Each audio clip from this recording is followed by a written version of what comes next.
49ers and Broncos as we get set for the beginning of the NFL season coming up in September. It's August 26th, and we are glad you're with us. Let's go down to the field and welcome in the fourth member of this team. Here's Pam Oliver. Well, Joe, before we even have any answers about Peyton Manning, the folks in Denver are breathless because they know number 18 belongs to them. It has been a frenzy surrounding Peyton Manning. New energy for the Broncos. Over 45,000 people attended training camp. It's a new record. As one coach put it, they have to understand that they are realizing a dream because it's not every day that somebody of Peyton Manning's caliber becomes available, Joe, and he just strolled through our door. Back to you. Yeah, and it's, Troy, you talk about a change from a year ago when you consider how this team made the playoffs. They had the 6-game winning streak with Tim Tebow. I mean, the wide receivers by the end of the year were basically forgotten guys on the outside, and now you go to the extreme opposite with Peyton Manning, and it's interesting to talk to him that he's learning their system and he's still got some kinks to work out before the start of the year. Well, he was very open about the fact that he is still learning. He is still getting adjusted not only to the offense, he's been asked to learn, you know, the new language that they have here in Denver, but also a new group of receivers. I think it certainly helped, and we'll get into that. Bringing in a guy like Jacob Tammy and then Brandon Stokely, guys who he was familiar with during his time there in Indianapolis. Not to mention the fact that he had two backs in the backfield. He's hardly ever played with a fullback. He's always had a running back that was a wide receiver. We've already had our first fumble. Terry didn't have his mic in front of him. Hey, there's another quarterback that's going to be on the field, and a guy, it was I think, kind of heartwarming in a way to see a guy who was a #1 overall pick, and he's been through so many offensive coordinators. He didn't have a great year statistically, but he was good enough to get them to the NFC Championship game, and now he's another year in this system. Well, I think that's a great point in that he didn't have a great year statistically, but yet he had a great year. I mean, he really did, and as someone who played that kind of game when I was playing, you know, I can certainly appreciate what he was able to do last year, and I think that his remarks this offseason were very well put in the fact that, hey, it doesn't matter how many yards I threw for. I played in the NFC Championship game, certainly one game short of where they ultimately want to go. But he had a great year, is expecting another great year this season, and I think a big reason for that, one is because of the weapons you talked about coming into the game, but then also because he's got the same offense for the first time in his career. And the expectations are just about winning. And you're right, Troy, when you were in Dallas, it wasn't about throwing for 5,000 yards and 50 touchdown passes. It's about running the football, playing great defense, and converting third down. That's what you did, and that's what Alex Smith did last year. One thing they didn't do was turn it over. We're going to get the early look at Peyton Manning. Omar Bolden is waiting deep. And what you would expect from the strong leg of David Akers with this altitude right through basically the uprights. And Peyton Manning will start at the 20. So you could sense when we sat down with him that the expectations are obviously very high. He said, I have no idea what percentage I am arm strength wise. I'm working, still rehabbing every day. But I want to be who they think I'm going to be. It's like a Danny Green quote, but it makes sense. They expect a lot. He wants to give them a lot. Well, I thought it was a very candid conversation with him yesterday, and I thought he really put it into perspective. Starting in the shotgun, and he gets rid of it quickly. Finds Dreesen, the tight end. And Joel Dreesen, who has most recently been with Houston, picks up 11 and a quick first down. And you could tell in visiting with Peyton how excited he is about the weapons he has, especially at the tight end position. You think back to the Colts early in his career, it was a lot of two tight end type formations off of play action, and that's what this is going to look like. They're still going to be predicated about running the ball, but Dreesen's a great addition. Handoff is to McGahee. Had a Pro Bowl season last year, and he gets 2 over the left side. Before we get Terry's thoughts on what we should expect from this offense maybe in 2012, we give it a look. And we look at the backs and receivers. McGahee, as I mentioned, basically a 1,200-yard season, running it for the #1 rushing offense in the NFL. And then the offensive line, they're missing one guy. That's big Chris Cooper at right guard. Probably get him back week 4 out with a broken forearm. 2nd down and 8. Handoff again to McGahee, and he's got a first down for Denver. Out to the 45, a gain of 12. That was a big question coming into this season for the Broncos based on how well they ran the ball this year or last year. How were they going to be able to run it this year, with the emphasis being placed more on being able to throw the ball and get the ball down the field. Excellent job there by the offensive line. And Willis McGahee, who had an excellent year last year, a Pro Bowl season, finding the hole. Line.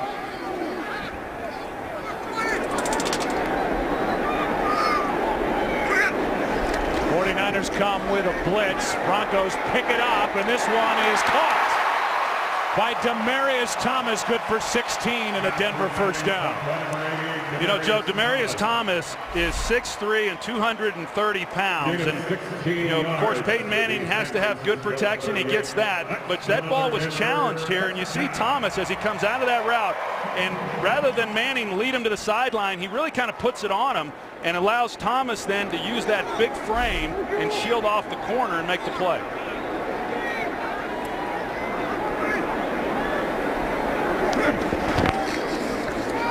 Here's Lance Ball, left side.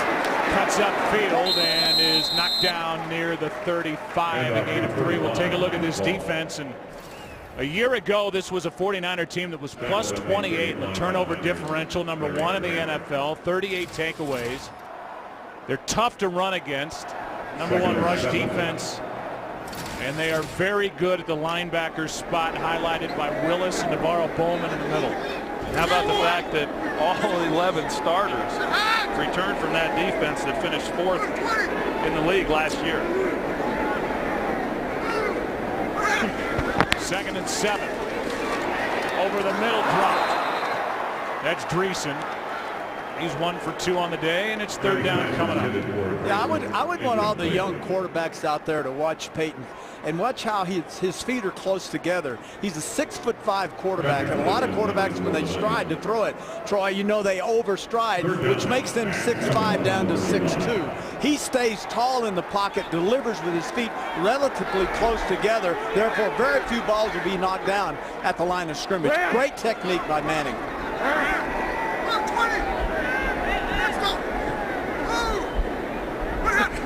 It's 3rd down and 7.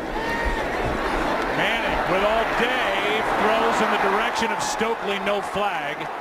Coverage by Carlos Rogers, and it's 4th down. Well, that was excellent coverage there by the San Francisco 49ers. And Carlos Rogers, another one of those players who had an excellent season last year. There's a question as to whether or not he was held at the top of that, and then he cuts him off. Certainly could have been called pass interference, probably should have been. And I think that's what Peyton was looking for. He had nowhere to go with the ball. He thought he could get it in there and at least get the call, if not the completion. I don't want to be the first one to say this, but if that been Tebow in that pocket, he would have probably gotten 20 or 25 yards because there was nobody in front of Peyton. He could have run for the first down. You're the first one to say it. Thank you. And Prater from 53 makes it look easy. And so the opening drive by Peyton Manning takes him down the field, and number 5, Matt Prater with a big leg knocks it through easily. 3-0 Broncos here in Denver. They've had 5-man rush. City of Denver, Colorado. It couldn't be any prettier here at the end of August. 90 degrees. And we'll take a look at the scoring drive. 8 plays, 45 yards, 3 minutes off the clock, and Bradshaw doesn't stop talking going to break, and he won't stop talking coming back. Are you like this at the studio? Yes, I am. I want to apologize to our viewers. I don't mean to be. It's all right. You're Terry Bradshaw, for God's sake.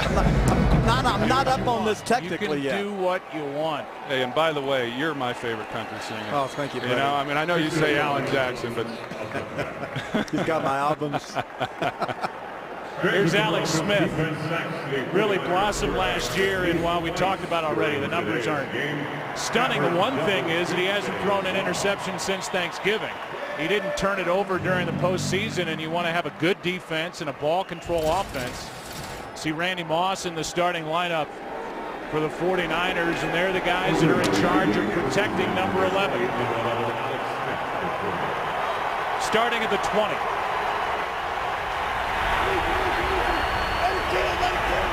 I killed it.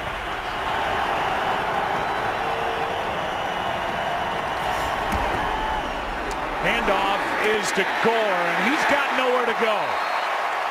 Knocked down with a loss of 4. First guy there was the defensive rookie of the year last year, Von Miller. Well, Von Miller, you're right, Joe. What a great rookie year he had last year. And, you know, now he's back healthy again, and he sheds the block, and he's there to make the play. And this defense last year did some good things that allowed them to stay in games and then ultimately win games. They got another defensive coordinator this year in Jack Del Rio. And I know with some of the additions that they've made, they expect to make quantum leaps as well on that side of the ball.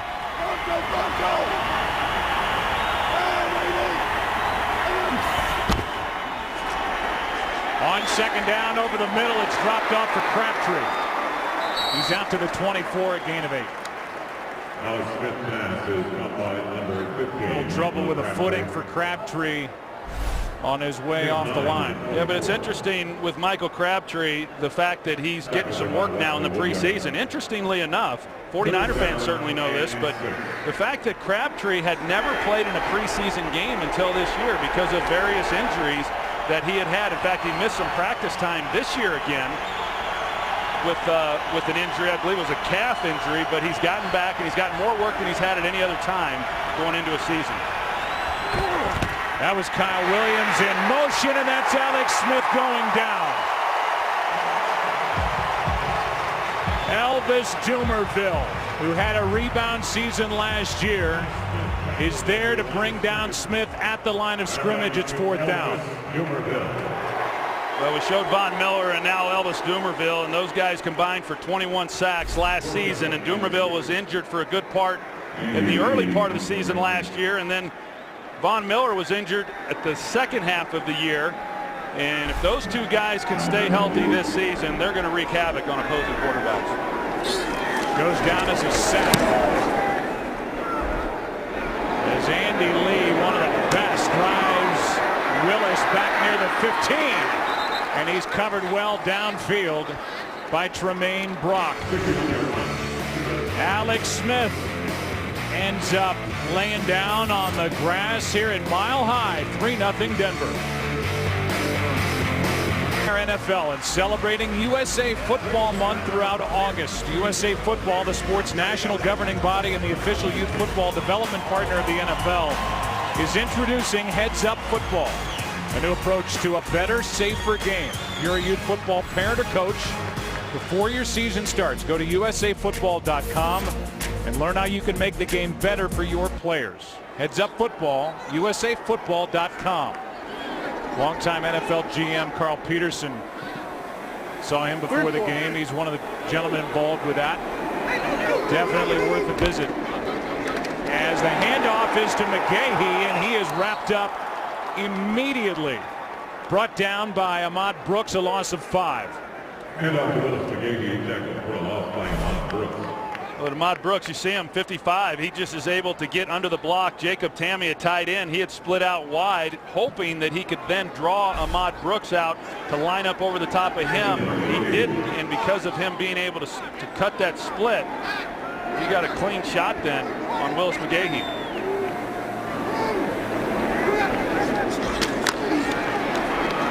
Manning over the middle finds Thomas. And Demarius, Troy talked about the big-bodied receiver is good for 9 after spinning forward for an extra 3. I wonder if they'll go to the no-huddle, Troy, because last week they worked on the no-huddle offense so much. And I'm talking about the Denver Broncos here. Now they're huddling back up. They did get into it. Manning is very comfortable. I mean, Peyton is very comfortable at the no-huddle. Yeah, and it's interesting as to how these teams approach it, especially in the third preseason game, as to whether or not they game plan, how much they want to show. My guess is they'll go do a lot of the same types of things, Terry, in the no huddle, like Peyton liked to do there in Indianapolis. A lot of conversation at the line on 3rd down and 6, and the pass. What a catch! Nice. Stokely good for a first down, a gain of 9. Really nice job by Brandon Stokely. He comes in on a pivot route. He creates some separation, and to be able to get a hand on it and then haul it in for the first down. And in visiting with Brandon Stokely before the game, he thought his career was over. He tore his quad last year in the 3rd week of the season for the New York Giants. He was at home all year, retired basically, and then when Peyton came to Denver, he got the call, and he couldn't be more excited to be here. McGahee, not much room to run, picks up 2, and like an old comfy blanket, Peyton Manning has some friends back with him. He had Tammy with him in Indianapolis. He had Stokely from 03 through 06 with the Colts, and then Joel Dreesen, who had 6 touchdown catches with Houston last year. He knows him from the division, but those are guys that he's going to rely on here, especially early as he settles in with the Denver Broncos. 2nd and 8.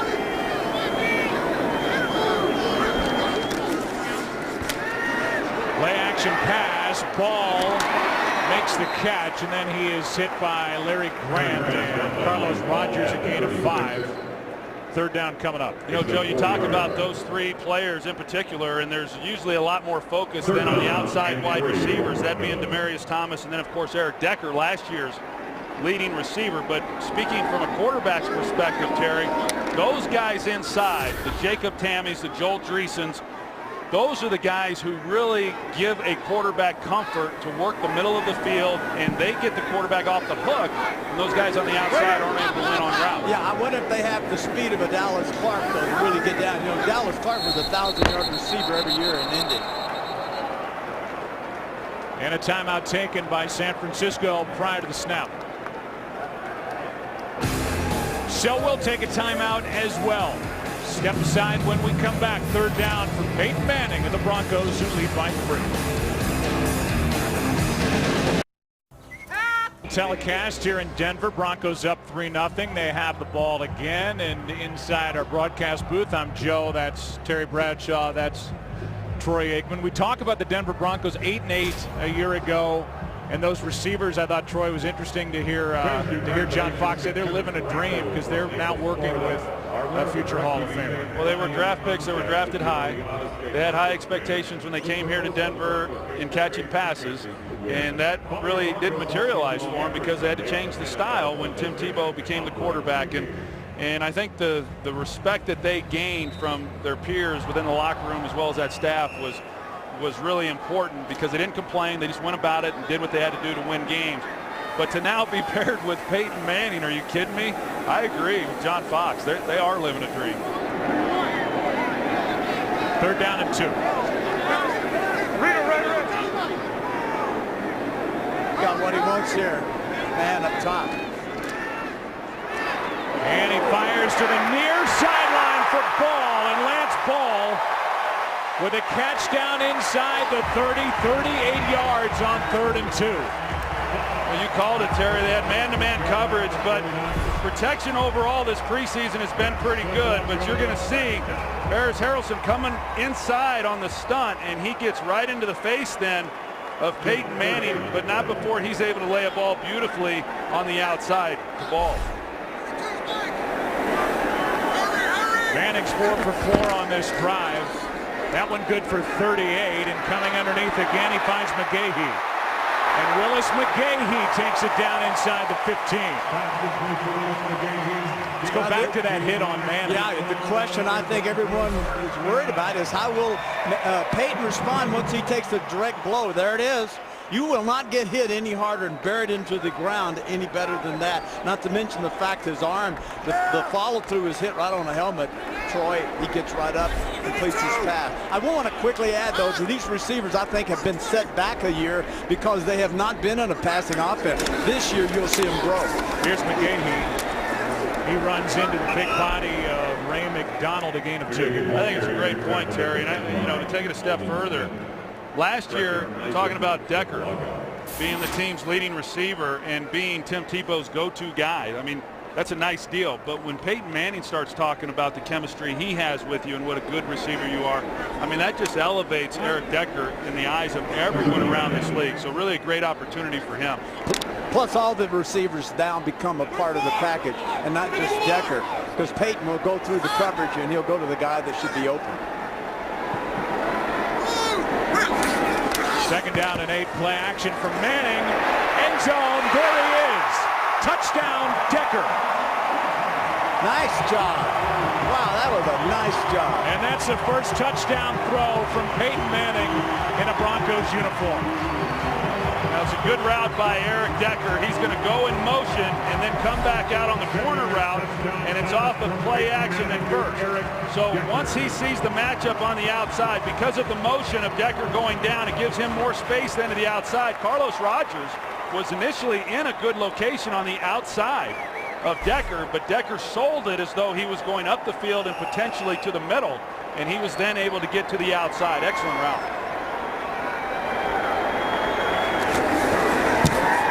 And it's 10-0. Point after. Eric Decker had only 10 catches the last 8 games last season with Tebow at quarterback. He is a weapon for Peyton Manning. Manning gets welcomed by John Fox to the sideline, up by 10. Well, Peyton Manning was perfect on that drive. He's 8 for 10 on the day, and he finds Eric Decker for the touchdown. 10-0 Broncos. We know the Broncos will be taking on the Steelers week 1, but how about the big games on Fox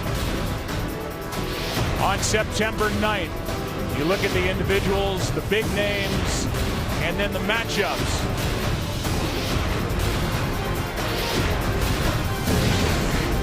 There you go. RG3 and the Redskins at the Saints. Eagles, Browns.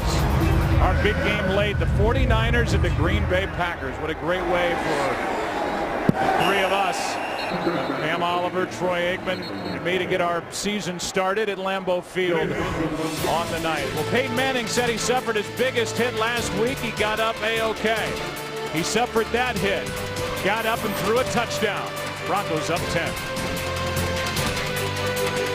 Niners have the ball. That means Alex Smith will go back to work, and going back to work, and one of the NFL's most wanted men is Mike Pereira, our very own rules expert, and there's so much that we could talk to you about, Mike, with replacement officials. We'll shelve that for a minute. We'll talk about some of the rule changes that we're going to see in 2012. You know, I think the biggest change was the extension of the replay rule last year, where they reviewed upstairs everything that was ruled a score, and they were so happy with that because it didn't make the games run any longer that they now have extended it to all turnovers. So any fumbles recovered by the defense or backward passes or interceptions or muff punts, those are going to be reviewed automatically upstairs. So there's a change for 2012.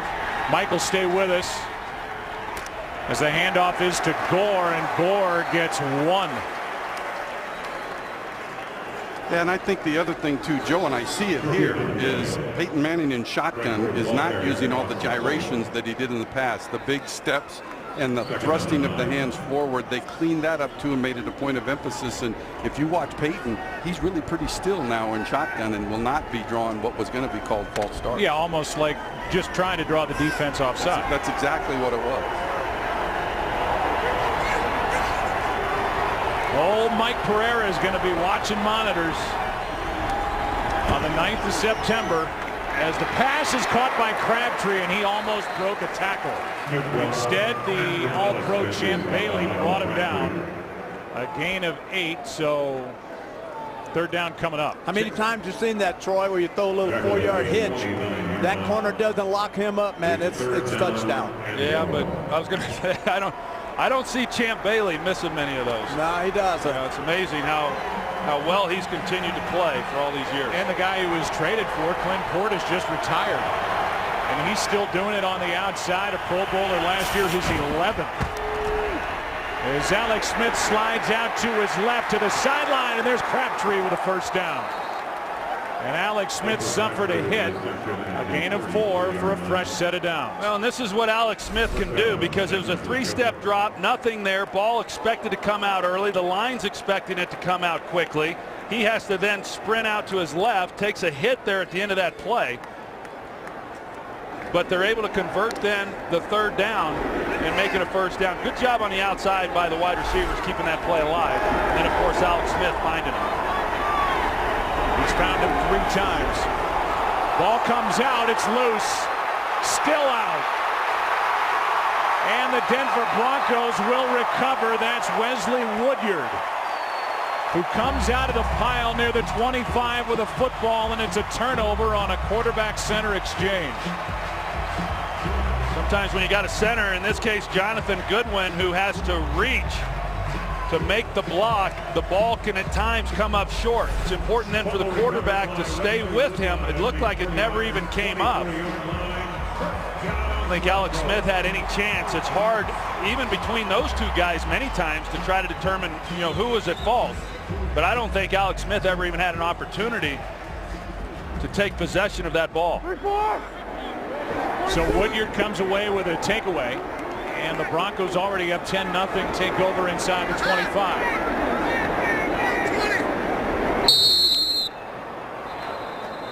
And whistles prior to the snap. It's a turnover, so that's going to be reviewed. We just heard Mike Pereira talk about that. And Jim Harbaugh immediately went to the officials. Evidently everything okay on the replay with regard to the turnover as Woodyard comes away with a football. And now the Broncos are asking the referee to reset the play clock, which he does. So back to a first down play with Peyton Manning still under center.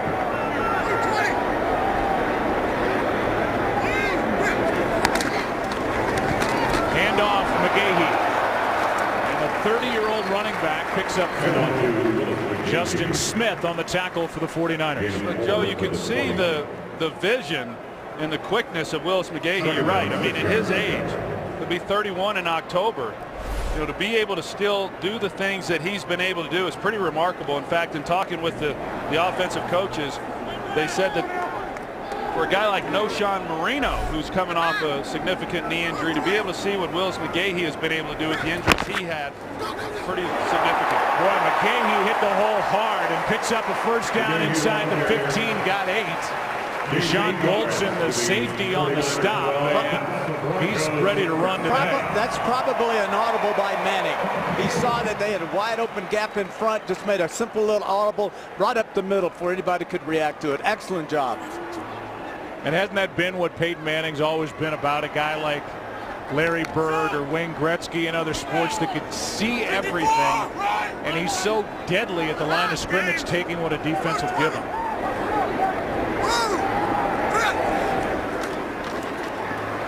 He throws for Stokely, who's got it to the 5. Game 7.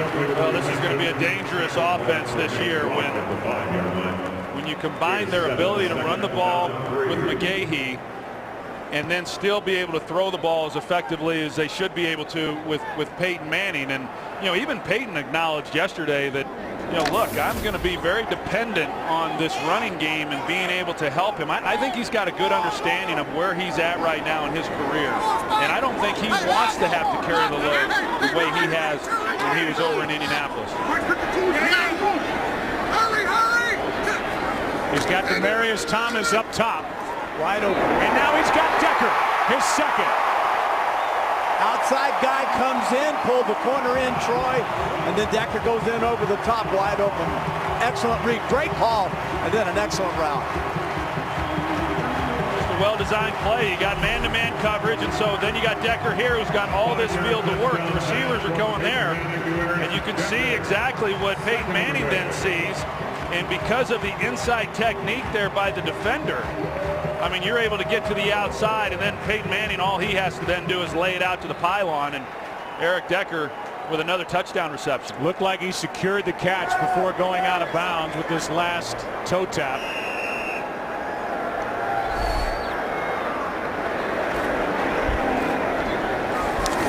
And it is 17-0. Impressive. Peyton Manning, he says that arm may not be 100%. It doesn't come out the way it did in earlier stages of his career, but whatever he is, the other things he brings, Terry Bradshaw, can make up for that. Well, he sees the coverage, anticipates the open area, and then Troy and I have talked about this. A strong-arm quarterback, with his experience, can wait a second and gun it in there, not a problem. He has to, it appears from where I'm sitting right here, he has to read correctly and anticipate, and if he does that, you don't have to have a cannon. And if you throw overhead, Troy, with his release as high as it is, he never had a cannon in the first place. You can't have one when you release the ball as high as he does. A three-quarter guy like Brett Favre can gun it because he's got shoulders, legs, hips, and everything. Not an overhand guy like that, but smart, very smart. You like that? It's good. Thanks. I think what was also good is, you know, these first two preseason games, they struggled a little bit down here in the red zone. And so here today, you know, with this being the final dress rehearsal before they open up against Pittsburgh, to be able to have the success they've had down here in the red zone, they've got to feel good about that. Do you think Harbaugh's happy? Because they've already said we've got our team set. They got hammered by Houston, although first against second, second against third. Today in the first half, if they're ready for the regular season, this doesn't look good. Yeah, no, I don't think he's happy at all. One of the more intense coaches in all of football. How about an onside kick try? And they're going to throw a flag. Gee, Super Bowl. Yeah. This is good. Matthew Willis came away with a football, but they immediately threw the flag. It's an illegal touch. Let's see, it's got to go 10 yards. Does it? No. So the officials got that call right. You know, I never was on that hands team there, you know, onside kick team, but I would imagine you get a little excited when that ball gets in your area. There's a lot of things hands teams one of them. I never was a captain either. Did you ever go out and call a coin toss? Oh, yeah. Oh, I never did that. Thursday night, Louisiana Tech, by the way, you didn't miss that in much, Shreveport, and Texas A&M's coming to town, and really? I am the honorary captain for that bad boy. Really? I will be calling that's right. Looking forward to that. It's going to be good. Good stuff. You can get some tips from Jerome Bettis on how to do that, huh? He didn't do the hands team, huh? No, I didn't do that. How about in practice? You ever do it in practice? I did it in practice. I never was on any special teams. Really? Not even a holder? Really? Well, you were the number one guy. Number one guys don't do anything. Go to the bank. Alex Smith floats it. Nice. Vernon Davis will walk in for the touchdown. And after the miss on the onside kick try, Vernon Davis reminds everybody how big of a weapon he is for Alex Smith. That was easy. Well, a pretty good concept there on the route. They're going to run a slant by the outside receiver here, and then you got Vernon Davis going up the wheel. Now watch this guy right here, Raheem Moore. He gets caught looking in the backfield. He doesn't anticipate what's happening in front of him, and he should have been the guy who's given a little bit of help over the top. You know, Von Miller, he gets run by there by Vernon Davis, but it sure looked to me like Raheem Moore should have been the safety who recognized the concept there within that pattern and gave a little help there to Vernon Davis. And that's an area with his Denver secondary where they're really looking in this third week of preseason who's going to step up at the safety spot. Raheem Morris, second round pick last year. They say he's made big strides this year, but did not get over to help. And for Vernon Davis, 44 yards and a touchdown. Let's talk college football. Terry already brought it up. It comes to Fox as Aaron Andrews, Eddie George, and Joey Harrington will get you ready for kickoff for the Fox College Saturday pregame. Then Heisman Trophy frontrunner Matt Barkley and #1 ranked USC take their first step on the road to a national championship as they take on Hawaii. Premiere of Fox College Football is Saturday, 7 Eastern, 4 o'clock Pacific. Hey, I'm looking forward to watching the game week 2. I knew you. You know, it's UCLA. Hey, well, you know, I don't get a chance to watch them play all that often, but they haven't been that good. I don't blame you for not watching. Easy now. We got Jim Mora Jr. at the helm. Yeah, we got Jim Mora. We lost him from the Fox family. You know, Jimmy, your coach, he comes to my room on Saturdays. You know what we do from 10:30 in the morning till other than 6? Other than he hey, Coach, I'm going to keep you up here, but he does like his nachos now. Oh, man. A little nacho platter, and we sit there and we watch college football all day long. That should be a reality show. There's got to be room with all the stuff that's on TV It is such a great day. Erin Andrews and I were talking last night. She was blown away by the fact that Jimmy and I are such huge college fans. I said, oh, love it. Can't get enough of it. So that's your Saturday. That's my Saturday. Night, you tuck now, I've yourself already in, put or- all my work in. I've done all my research, phone calls, computer. You know what I'm talking about, Troy? Oh, I know. That's all done. Yeah. I don't want the fans to think I'm not prepared for Sunday. I got to see that work schedule this weekend. Take a look at some of the offensive leaders for the Broncos, and for Peyton Manning, his day is finished. Caleb Haney will take over for Peyton. 10 for 12, 2 touchdowns, both to Decker. McGahee, a nice start. 3 drives for Peyton, a field goal, then back-to-back touchdowns, and he took that big hit and popped right back up. Yeah, a little surprised though, aren't you, Joe? I mean, I thought that we'd see Peyton throughout the first half, but you know, he obviously did a nice job. They don't need to see any more from him. This is McGahee. They need to see more out of him, evidently, and he picks up 5. I thought it was interesting and maybe telling when we asked John Fox how long is Peyton Manning going to play tomorrow, and he said, well, I haven't talked to Peyton yet. Yeah, and you know what, I don't think Peyton would like to have heard that comment, and I say that because I think Peyton's really done a nice job of, you know, being very differential as far as what his role is and the emphasis and the influence that he's having within the offense. I mean, how many times in that meeting did he say, hey, you know, they have their offense, I wanted to learn it, I talked to Mike McCoy, he has his ideas, and then I'll sprinkle in a few things here and there. But I don't think that Peyton wanted to be viewed as the guy who was going to come in and kind of run the show. Yeah, but that's just not going to happen. Well, I know that. And he knows that. Yeah. There was a hold on that carry by McGahee, so it brings up 1st and 20, and this pass is caught out of the hand of Haney and into the hands of Eric Decker. Good for 7, and that should be it for quarter number 1. A 17-7 Denver lead. Terry Bradshaw is 1/4 of the way through his day here in Denver, Colorado. It's been fun so far. Back after this from your local Fox station.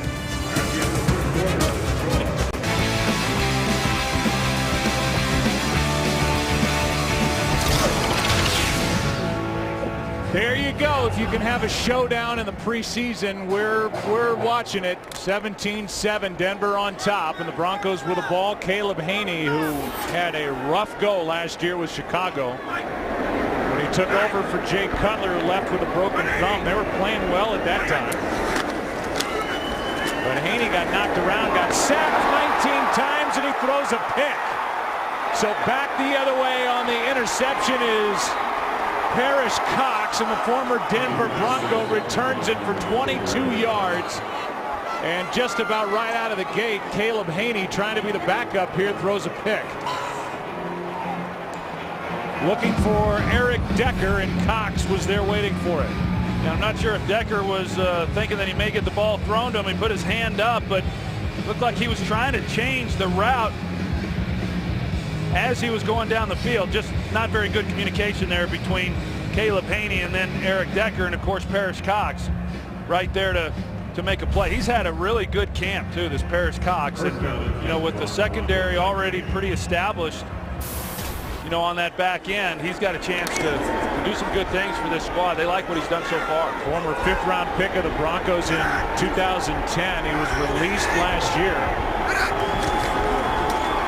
And now the handoff for a gain of 2. And the handoff is to Anthony Dixon. 2nd down and 8. Well, where the 49ers are at right now, of course, they're used to being able to get the ball. You know, they had more drives start on the opposing team's side of the field last year than anybody in football. They're used to starting possessions down here. They've got a defensive lineman, Will Tukuafu, lead blocking, and Dixon loses his helmet, gains 2 over the left side. 3rd down coming up. Terry, but this was an area last year where they were just not very good. There's been a lot of emphasis on their red zone offense and coming away with touchdowns rather than field goals. I mean, you think about the number of field goals that they had to rely on from David Akers, Pro Bowl season last year, but you know, I'm not sure David Akers' legs rested yet, even after 6 months off. Made 44, that was an NFL record. timeout San Francisco before 3rd and 6. So we're going to see some Anthony Dixon, a guy who is trying to force his way back onto this team. A numbers game at running back for the 49ers, who trail by 10. From quarterback to teacher, and time for us to welcome in Mike Martz to the Fox Sports family. He's working this year with Ron Pitts, and they're getting their legs underneath him right now as a new tandem on Fox just down to our right. You know, everybody wants to do this job. Coaches, players, they want to get in this booth. I saw him in the hallway before the telecast. He was all lathered up. I said, hey, how's this broadcasting going? He said, damn, boy, this is rough down there. It was pretty funny. The broadcast news. 3rd down and 6. Smith backpedaling, just gets rid of it. DeMarcus Dobbs, the closest one to it, but great coverage by this Denver secondary. Yeah, it was. Of course, Champ Bailey, I mean, he's the guy who anchors that whole back end. And then the rest of those positions, you know, as I said, in particular at safety, those are the guys who are really being evaluated. We saw what I felt was a miscue by Raheem Moore on the touchdown to Vernon Davis. But those guys are going to be the ones that are being evaluated throughout this game and then into next week, as far as who are going to be the starters as they go into week 1. I think they thought that would have solidified itself by now. Akers is good. Well, that was close. Good from 33.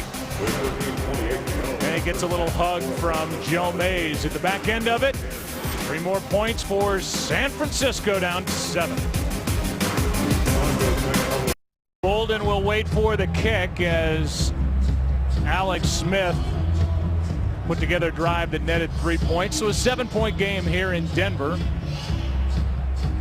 And we haven't said the name Randy Moss yet today, except in our open, and one of the weapons on the outside now for Alex Smith. They've got a lot of numbers out there with Moss, Mario Manningham, who is not active here today with a family issue he's dealing with. Kyle Williams, and then their number 1 pick was A.J. Jenkins. He's going to have a tough time getting a jersey on game day because of the numbers they have on the outside. And talk about Randy Moss, let's give you a look at how his day's gone so far. Gets a lot of attention, and that first was against Champ Bailey. Well, I would have kind of jumped in here, Troy. You were on those meetings, and it doesn't look like they're wanting to do a whole lot with this offense. No, I mean, for those that are at home wondering how come they haven't taken any shots down the field, I think they came into this saying we're not going to show anything. We want to go into that opener against Green Bay and run some things for the first time, or at least show it for the first time. Haney throws it, completes it for a first down. That's Eric Decker, and if there are some fantasy drafters out there wondering who they might want to pick up on the outside with Decker and Manning, that might be a combination to watch. Yeah, I like him. I like him a lot in watching him last year and the things that he was able to do. And then, you know, of course, we all know Peyton's routine in pregame warmups, and he went through it again today. And the guy who was out there catching all those passes was Eric Decker. Here's Noshawn Moreno. Coming back from an ACL injury, gains 1 over the right side. On Sunday mornings before our home games, my receivers always pulled up the chair next to me and told me how good I was going to play today, and kind of lifted my spirits. Really? Oh, absolutely. Then, of course, you reward them. You get out there, and then if one caught too many, then the other one spent more time with you the following week, and so you spread it around on the other side. So Decker's a pretty smart third-year guy out of Minnesota. Injured player is Bakhtiari. Backup linebacker trying to make this roster. They give him a look. Where's number 44? We'll take a break and come back. Denver with the ball up 7. He took a knee to the head. The guy has been released 8 times. Had a couple of sacks in week 1 of the preseason. Trained with Clay Matthews in Southern California over the offseason, trying to make this roster, and has a chance. Look at him on the sideline before 2nd and 9. Haney gets out of trouble, and now will run. Larry Grant on the tackle after Haney picked up 4. Troy looks at me and says, go ahead, break it down. I thought you were getting ready to call. No, I was just sitting here. I was enjoying myself. No, actually, I was thinking about that linebacker. what's his name again? Bakhtiari. Released so many times, but he played didn't he play for Jim down in San Diego? He did. Yeah, so he likes him. Likes him a lot. Who didn't study? How'd you stumble across that? A jewel, babe. Just Good job, Sorry. Third down and 5. Four-man rush, and the pass is caught by Willis for a first down, and a good throw by Caleb Haney. It sure was, because that was nice coverage there on the outside, but Matthew Willis is able to get just enough in front of him, and then a ball that's thrown out in front of him so he can stretch out and then make a play. You see Brock in good coverage there, locked up man. If you wanted to really get technical and you went back and ran that play over Troy and looked at that nose of that football, you would have noticed the nose of that ball was down. Very hard to catch a ball. And the reason is the quarterback is palming the ball so hard, and when you release it, the nose is down and never spirals back up. Handoff is to Moreno. And Noshan Moreno gets 6. Let's go back and look at that throw to Matthew Willis. Yeah, watch the ball. See the palm, the hands on the ball. No, the ball comes out. Look at the nose of the ball, straight down. Very hard to catch. You take away part of that football. I was taught to throw it with my fingers. I think were you a palm guy? Yeah. Yeah, I wasn't. I was a, can I say this? I was a fingers guy. Yeah. Yeah, the fingers guy. Yeah. Put it on your finger. 3 fingers. Choo. Let it rip. Second down and 4. Handoff to Moreno. And Noshan gets a couple. He's brought down short of the first down by Alama Francis. It was just added to this roster. And that's us on a warm day in Denver here at the end of August. Third down and 2.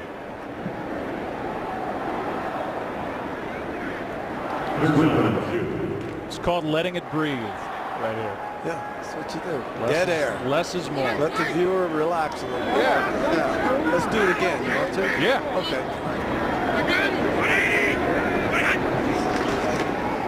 Toss to Johnson.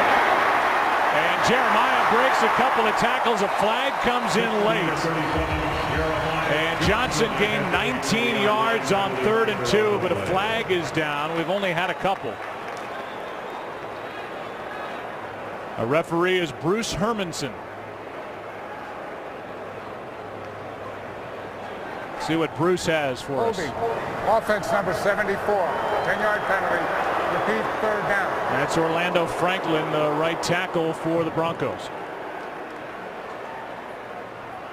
You know, you wonder with the replacement referees and officials if we'll see a reduction in the number of flags during the course of a game. Troy circles Franklin. He's guilty of the hold.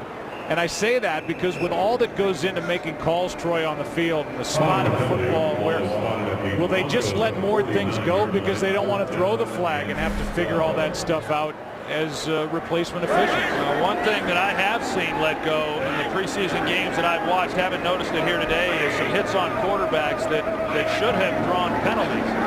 They didn't. Ball comes out. Haney gets back on top of it. And it was knocked out by Tukuafu, who's been playing some offense as well. And that will force a punt, a loss of 8.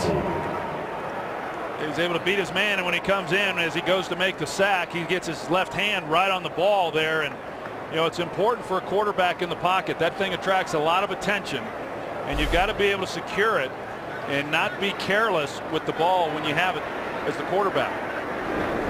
9 minutes to go, first half. Colquitt will punt it. Ted Ginn Jr. waits for it.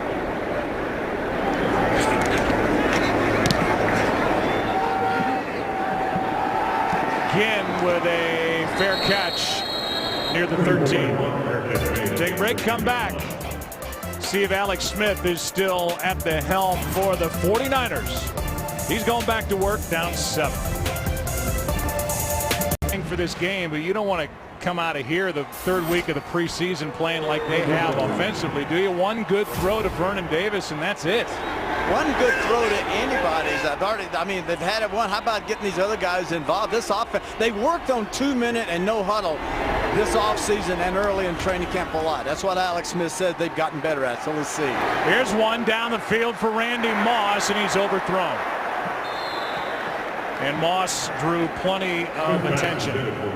So we've talked a ton about the Denver Broncos, and now we'll look at Jim Harbaugh, who I think succeeded in bringing that collegiate type atmosphere to an NFL team, a 13-win year. They brought in new guys to help out Alex Smith down the field, and they bring back an entire defense that was very good a year ago. And I mean, I think if you look at the weapons they brought in, I mean, that's really the story as far as what that has been going to be able to do for their explosiveness offensively. Here's Kendall Hunter. His first carry of the day, and it depends on the spot as to whether that's enough for a first down. I mean, you look at this team last year, and it was a great job. And these players love playing for Jim Harbaugh, and he's created an atmosphere that guys get excited about coming to work each day. But can they do what they did last year? It is hard, Terry, as you know, to win in this league by running the ball and playing great defense. That defense had to be as good as they were last year for them to win those games and get the takeaways, because there were no big plays, and it's a hard way to win. Yeah, that's why Manningham came in. They drafted Jenkins. I said, I'm just a work in progress, but right now that progress, we're not seeing it in the first half. But you can win. It's totally contrary to what we're seeing now in the NFL, where it's all pass, and then a little bit of defense turnovers. Now they run, which is how you and I were taught to play. Right, and I think that they don't want to lose their identity. They don't want to lose what they are. And I think that because they ran the ball so effectively, they were a very physical team. I mean, teams that came in against them knew that it was going to be an all-day affair down in the trenches. The defense certainly set the tempo. So, yes, in talking with them, they want more big plays. They want to make it easier on themselves. They want to score touchdowns down in the red zone. But they also have to be careful and not lose sight of who they are and what got them to the championship game a year ago. And I don't think that's going to happen. I mean, this team is built, as you've already described, to run the football, use their tight ends, try to be explosive. And that's why I said at the top of the show, play action going deep is something we'll see probably more of. They're not game planning today. Play clock is down to 2. They're coming out of a timeout, and they're going to get a flag for delay of game. They're out of timeouts. Delay of game.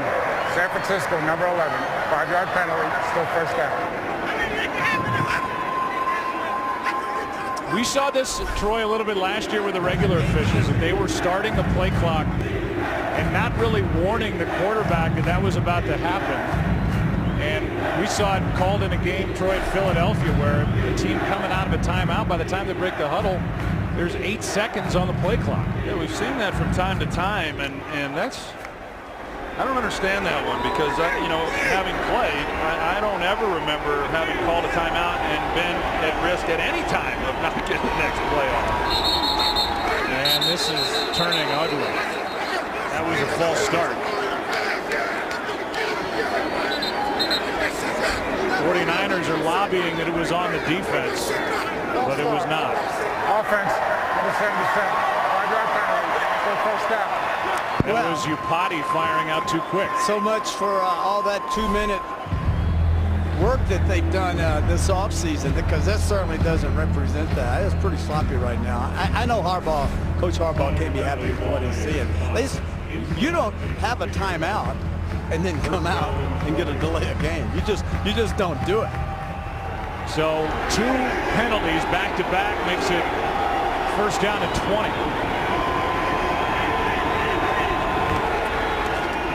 Handoff is to Hunter, and Kendall Hunter, another flag comes down, now another. There could be 2 different fouls, one on the sideline, one in the area where Hunter took the ball from Alex Smith before a gain of 11. So now the deciphering of where the ball should be, and first where the infractions are.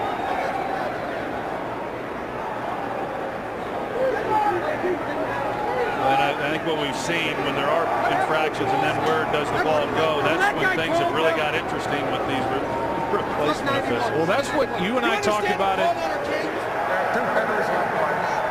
Holding, offense, number 77. Personal foul, unnecessary roughness. Defense, number 22. Those penalties were offset. Replay first down. So they're going to replay the down. It's something we talked about at the seminar, and Mike Pereira backed up. In the past, you could always argue with a judgment call, but the one thing you could seemingly take for granted was the ball was always going to be put in the right spot. The right team was going to have the ball. The clock was going to be started at the right time. And now it is all an unknown, potentially at the start of the regular season, which is frightening. Well, it's a shame. I mean, the fans at home expect to see the best players in football on the field, and I think they deserve to have the best officials as well. First down and 20.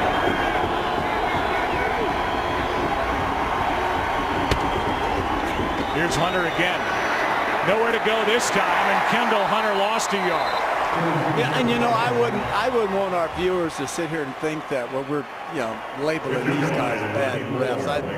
That wouldn't be the case at all. But they certainly haven't been in the NFL, for any length of time. So they're doing the best they can. Heck, even the back judge looked like he's got a pulled hamstring when he was running a while ago. So I mean, they're doing the best they can. It's a pension issue with the current referees. That's what it's all about. Is the money in their pension, and that's what's the whole of it. Hopefully they get it resolved soon. It doesn't look like it though. There is nobody that's got a minute of NFL experience that'll be officiating a game come opening day, except for what's happened this preseason. Kendall Hunter over the right side, a gain of 3.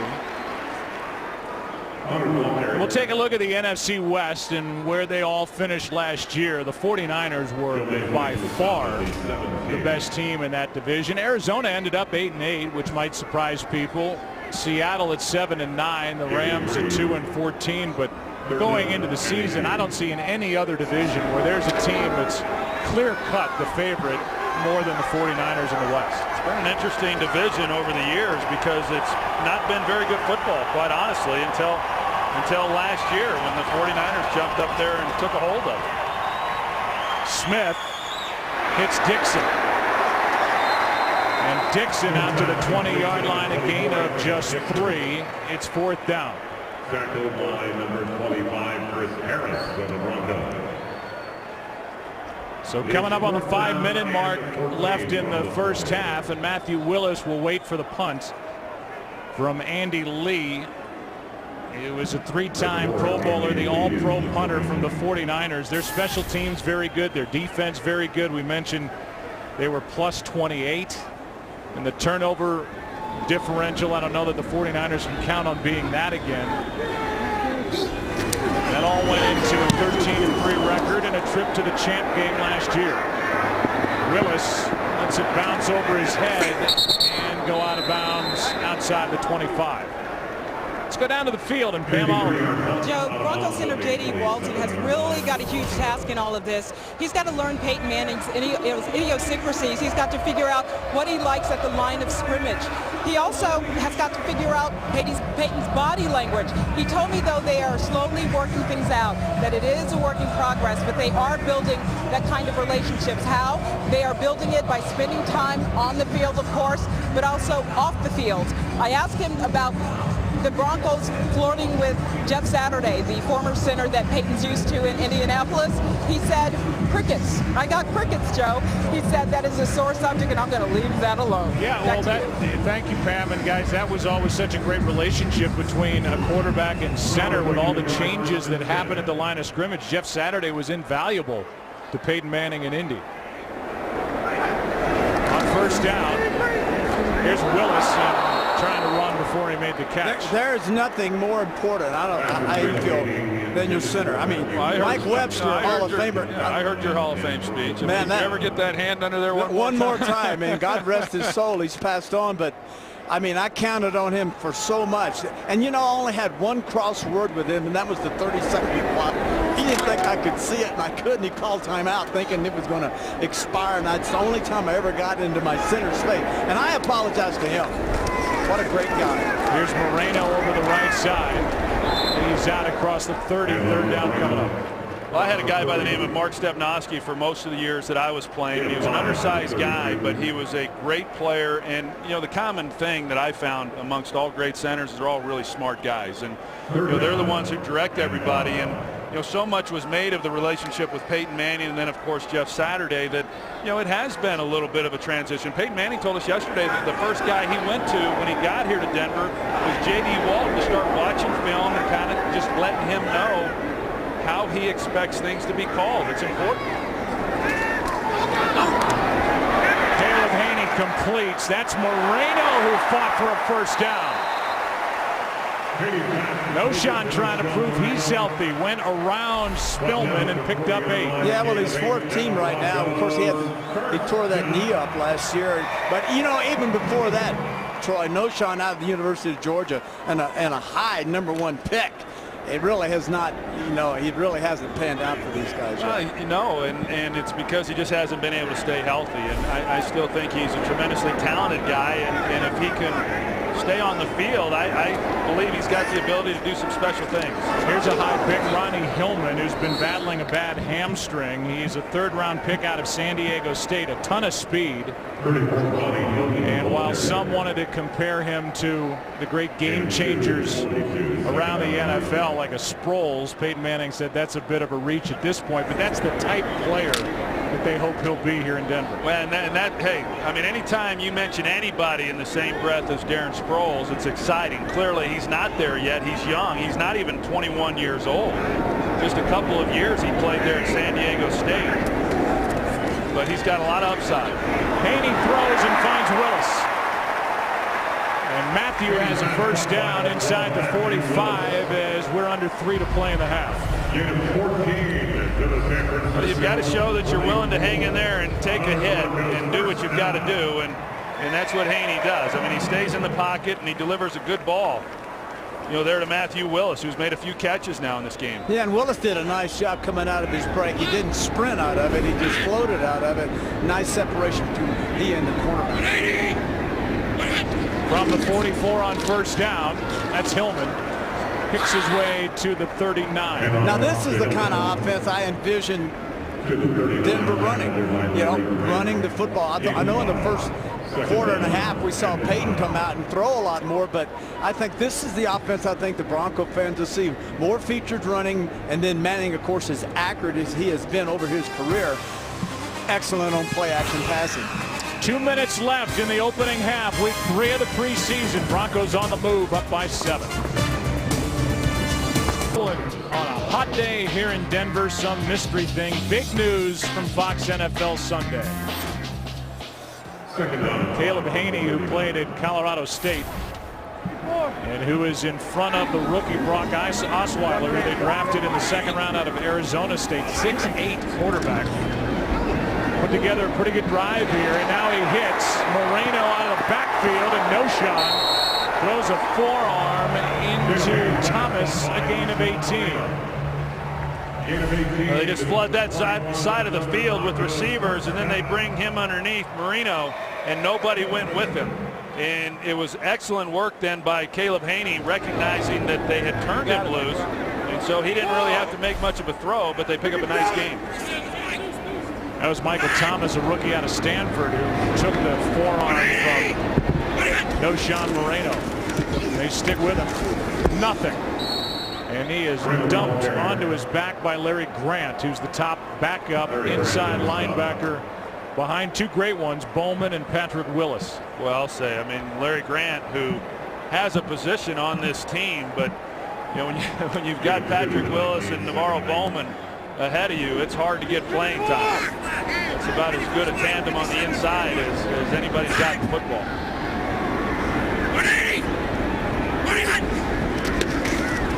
Denver with all 3 of their timeouts remaining underneath. Pass is caught. That's Tammy. And the former Indianapolis Colt sets up 1st and goal. Robinson on the stop after a catch and run of 15 yards. It was Jermaine Brock who came up and could have made a play then on Jacob Tammy. And he goes down low, and the ball was thrown behind Tammy, and so it should have been a relatively easy play for Brock to make as far as getting him to the ground. Normally as a quarterback you want to get that ball out in front so the guy can continue to run in stride, but not a well thrown ball, but a really poor tackle there by Jermaine Brock.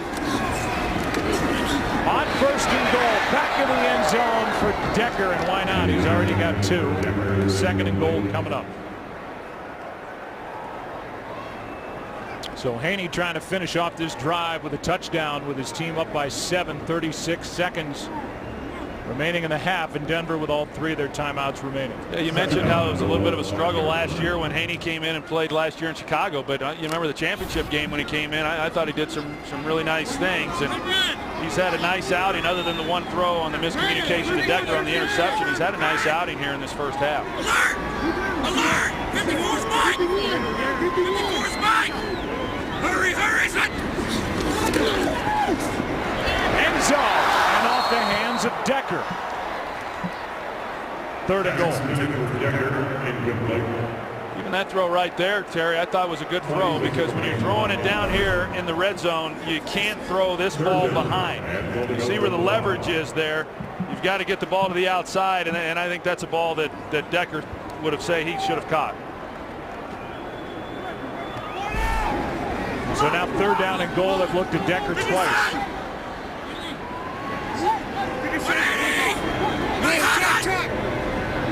57 spike! Hurry, hurry, son! Haney got it. Touchdown, Denver.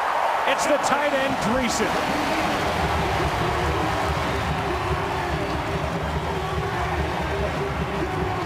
Nice job there. Good throw. Yeah, pretty basic route concept there. Tight end. He's going to just stick it up the field, push to the outside. He's got him outflanked, and what is required then is a ball that's to the outside. You know, if it's behind, much like that previous throw that he made to Decker, then the defensive player has a chance to make the play, and Haney throws another good ball, and this time it's caught for the touchdown. So Haney bouncing back from that early interception, throws a touchdown to Joel Dreesen, who spent 5 years with the Texans. One of the additions for Peyton Manning, but it's Caleb Haney. Threw a good ball, and Dreesen made a good catch. Let's talk baseball. Fox Saturday Baseball returns this week. 3 games that all have playoff implications. The Cardinals in D.C. to take on the Nationals. The Phillies against the Braves, who lead the wild card chase, to the Angels and Mariners. 3:30 Eastern, 12:30 Pacific. Check local listings for the game and start time in your area. And because our producer Richie Zients is from our nation's capital, we're going to talk about the Washington Nationals, who have the best record in baseball. They're a great team ERA, but that's with Steven Strasburg, and there's been so much talk here in the second half of the baseball season about them shutting him down the stretch to take the load off his arm. He went through Tommy John last year. Yeah, where are you at on that?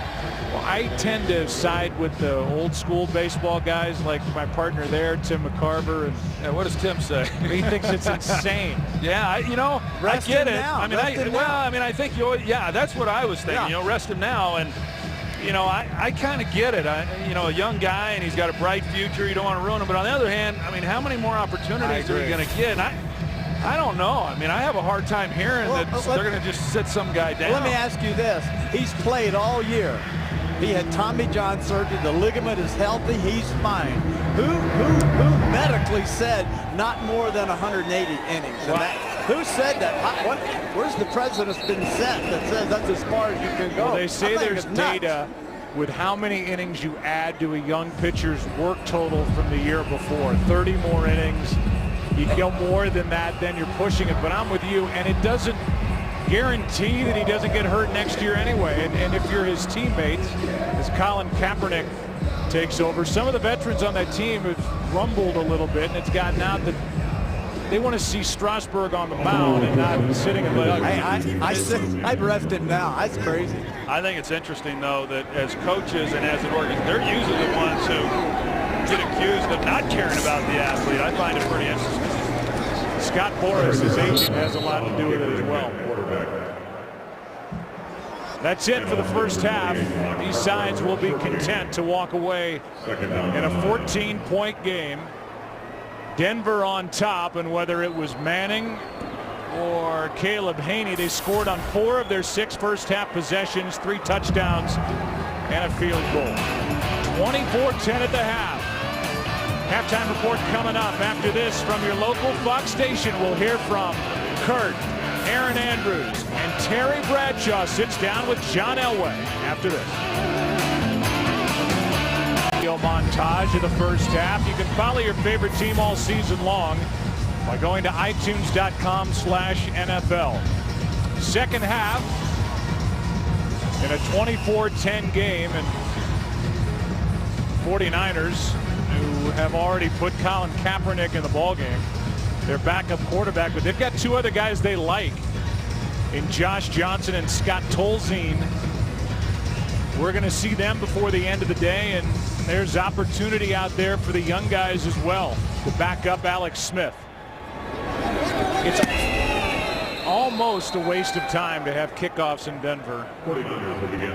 Now kicking from the 35 with this high altitude. It just no chance of getting a return. Let's look at the day for Peyton Manning here, guys. What'd you think? Nice. Yeah, very nice. I thought his anticipation was good. He read the coverage as well, stood in the pocket to see that hit there, got up from that, and even sitting and talking to John, they're not too concerned about him at all. Very pleased. No, nor should they. I mean, he showed great command of the offense, really efficient, 10 of 12, over 100 yards passing, a couple touchdowns. I thought he'd play a little bit longer, but he went out and did what he needed to do and get him back on the sideline and keep him healthy. So now Colin Kaepernick with a flag down. He lets it fly for Ginn, and he overthrows Ted Ginn Jr. There's a flag down. It happened right at the snap. Looks like it's against the Denver Broncos. Kaepernick, second-round pick out of Nevada last year, and a guy who can really run. Offside. Defense number 42. 5-yard penalty. Replay first down. They get Jerry Franklin, a backup linebacker. Colin Kaepernick, the only quarterback in NCAA history to have 3 straight 1,000-yard rushing seasons. He's the main backup, but again, they like Josh Johnson, who Jim Harbaugh had at San Diego, and Scott Tolzien, who's a second-year player out of Wisconsin.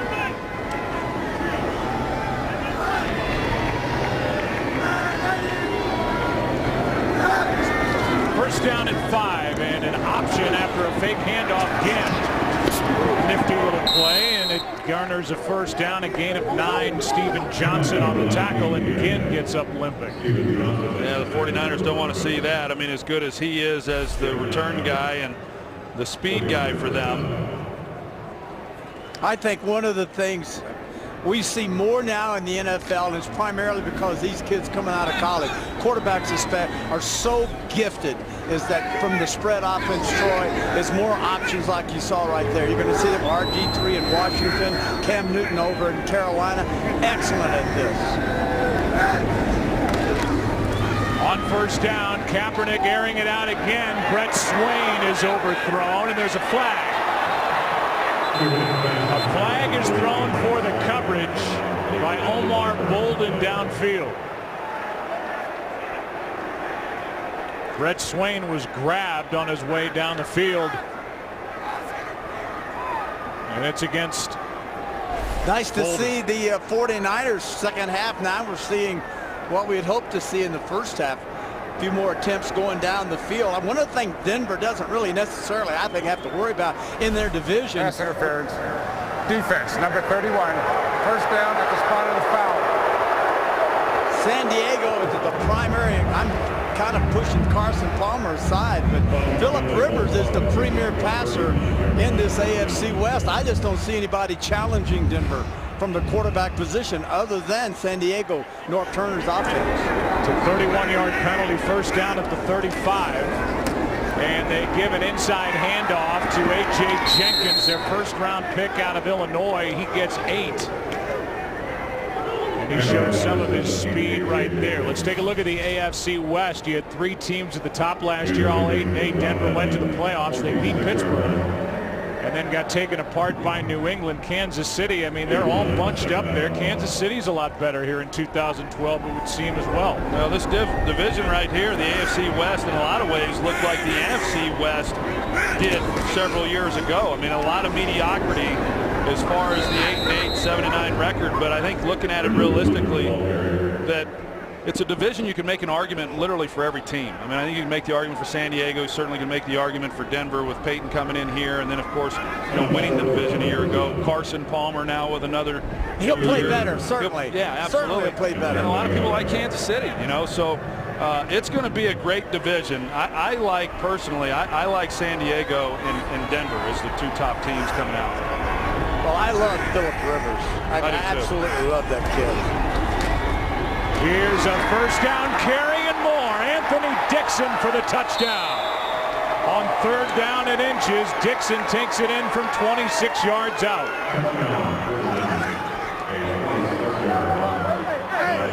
He is fighting for a roster spot. Dixon, he's played some fullback, special teams, halfback, and he's got a touchdown. Pretty good patience there by Anthony Dixon, because they're going to pull the guard here and lead the way, but he doesn't get going, and he clogs up the hole initially, but Dixon's able to just ride him out a little bit, not rush it. And that's one of the real key things for any good running back, is you've got to be able to show patience when it's not there and then hit it when it opens, and that's exactly what Dixon did on that play. That drive was set up by a 31-yard penalty on Bolden on the pass interference. And the touchdown run by Anthony Dixon makes it a 7-point game. Number 24 gets 7. And it's a 24-17 game in Denver.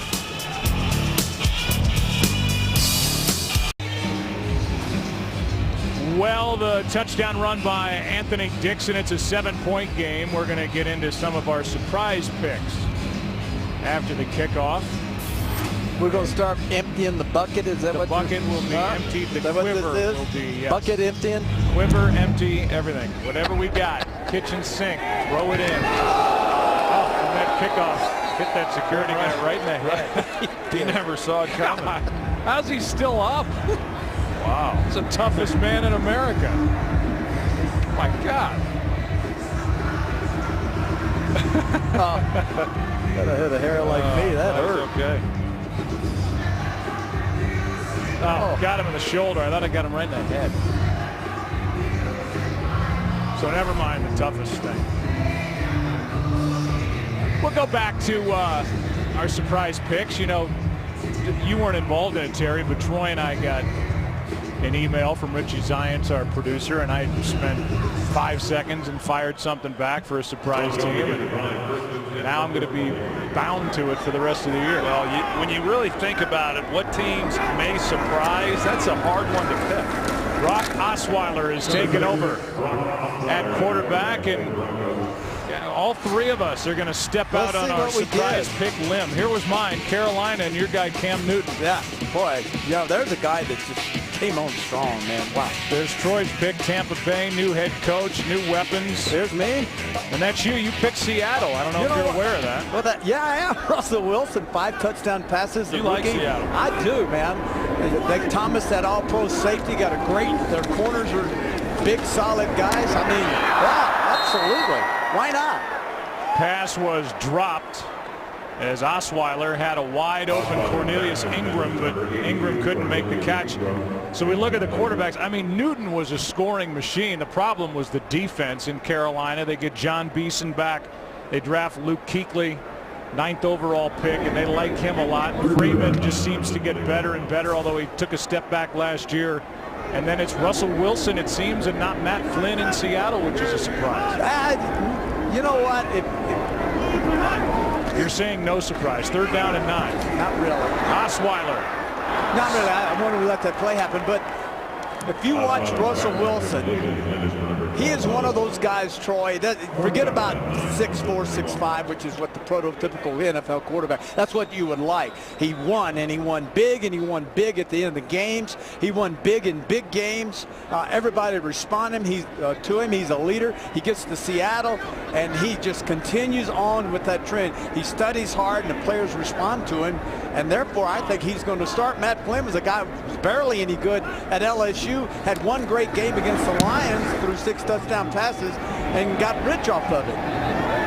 Here is a punt taken in by Kyle Williams. Makes a good initial move, and after a 54-yard punt, 7-yard return. When we come back, we'll continue our discussion, but I think more importantly, we'll hear from Pam Oliver and Peyton Manning on the other side of the break. Denver up by 7. Pick in 98. He threw a then record 49 touchdown passes in 2004. Followed that up with a Super Bowl 41 MVP award after the 06 season. Signed by the Broncos on March 20th of this year.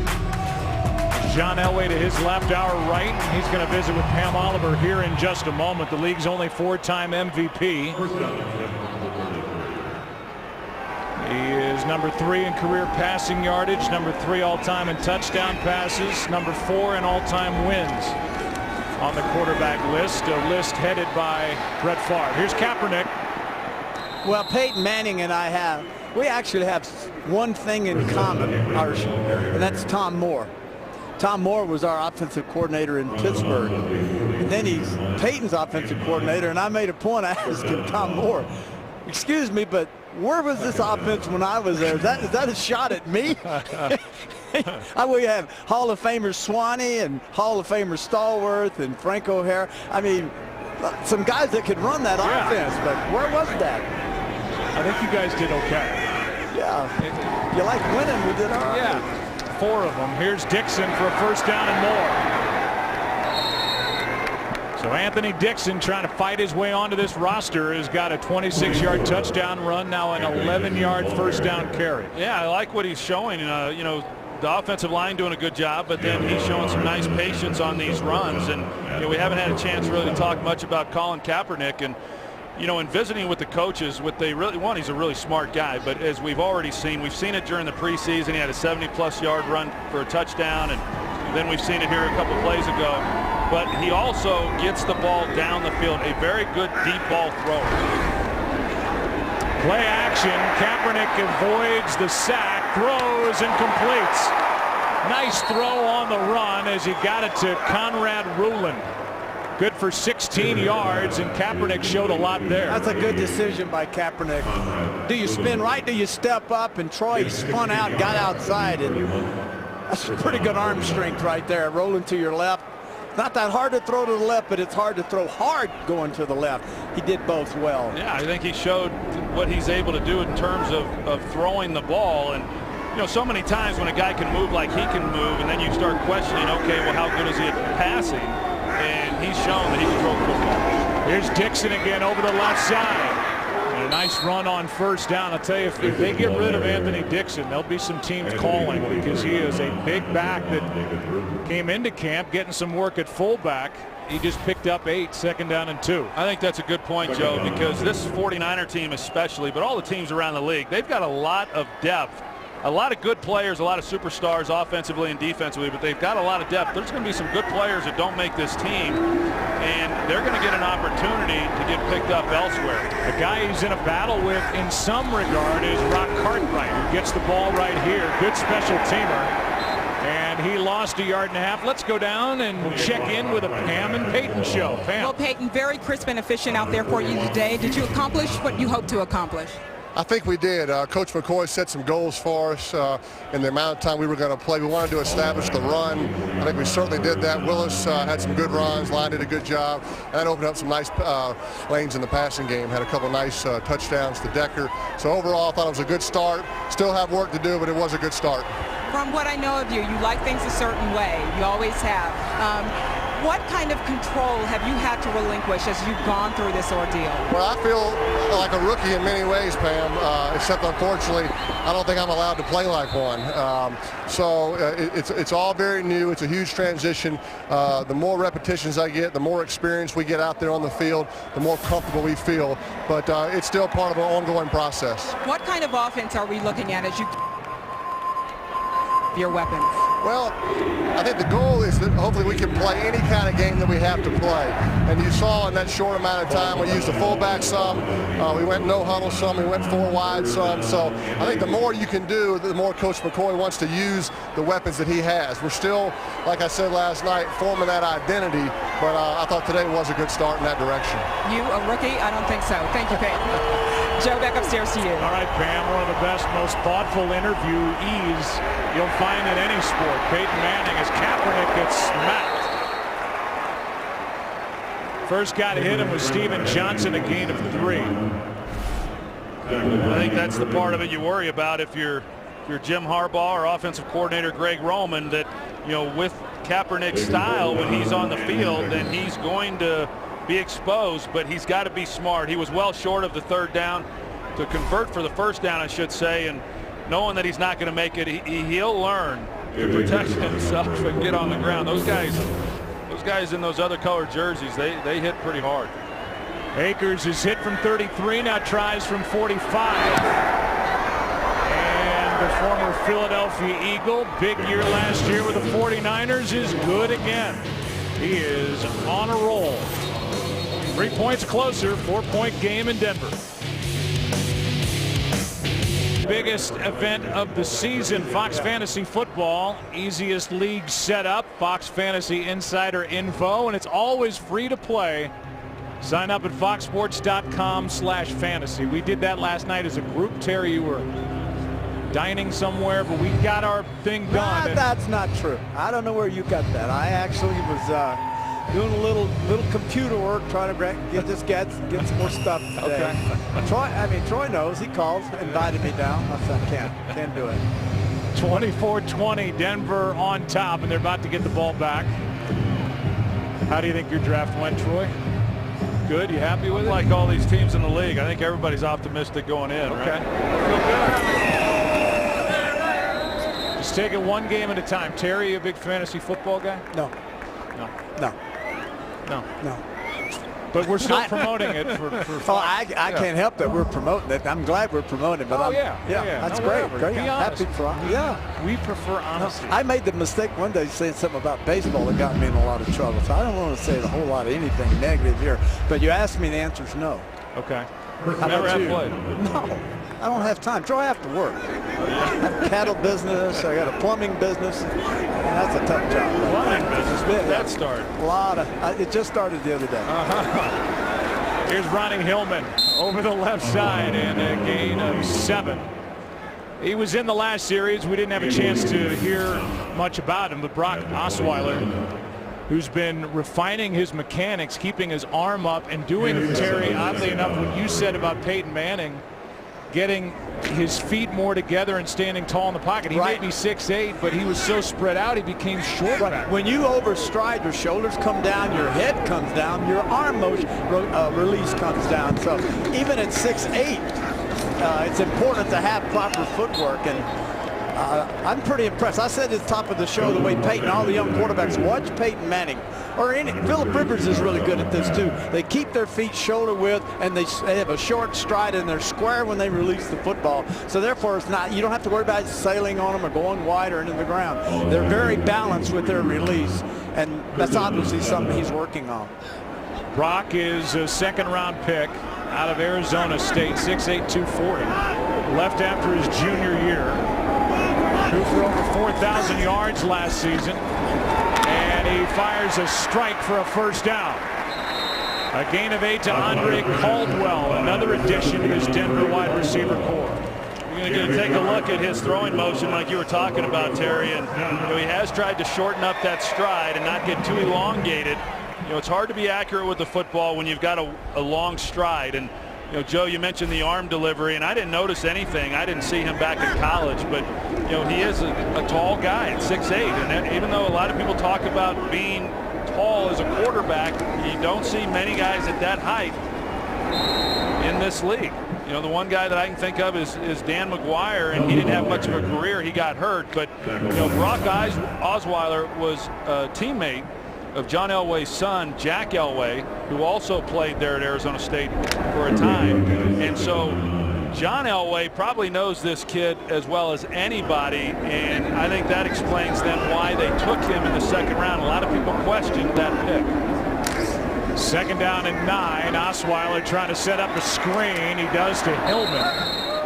Pretty well played defensively, a gain of 5 as Ian Williams was out there defending for the 49ers. 3rd down coming up. You look at this Denver team, and to go back to kind of what we discussed early in the game, and You know, a team that won 5 games last year by scoring 18 points or fewer.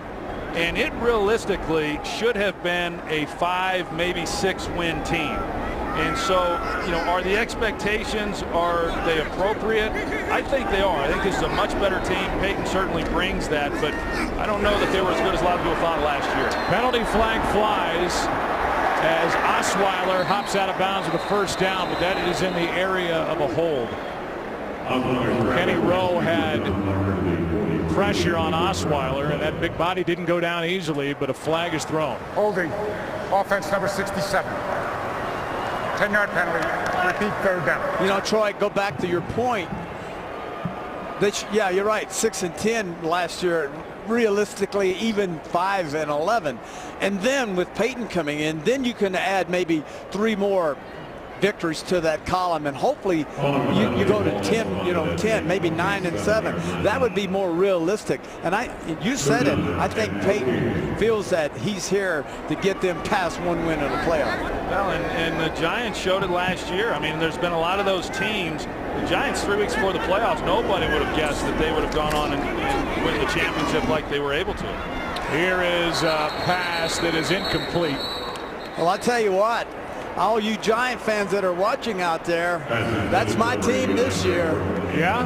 Yes, sir. Miss Mara, she's not jumping on my back again and drag. I'm all over those Giants. I think I'm picking Eli to be my MVP. I'm looking the Giants to be back-to-back winners for the first time forever. And the Maras are going to love me, and I'm going to be able to go in that locker room and not have to have bodyguards. I'd be thrilled if Jimmy Johnson throws the fork in him early. You know, I mean, that might be a good omen for that team.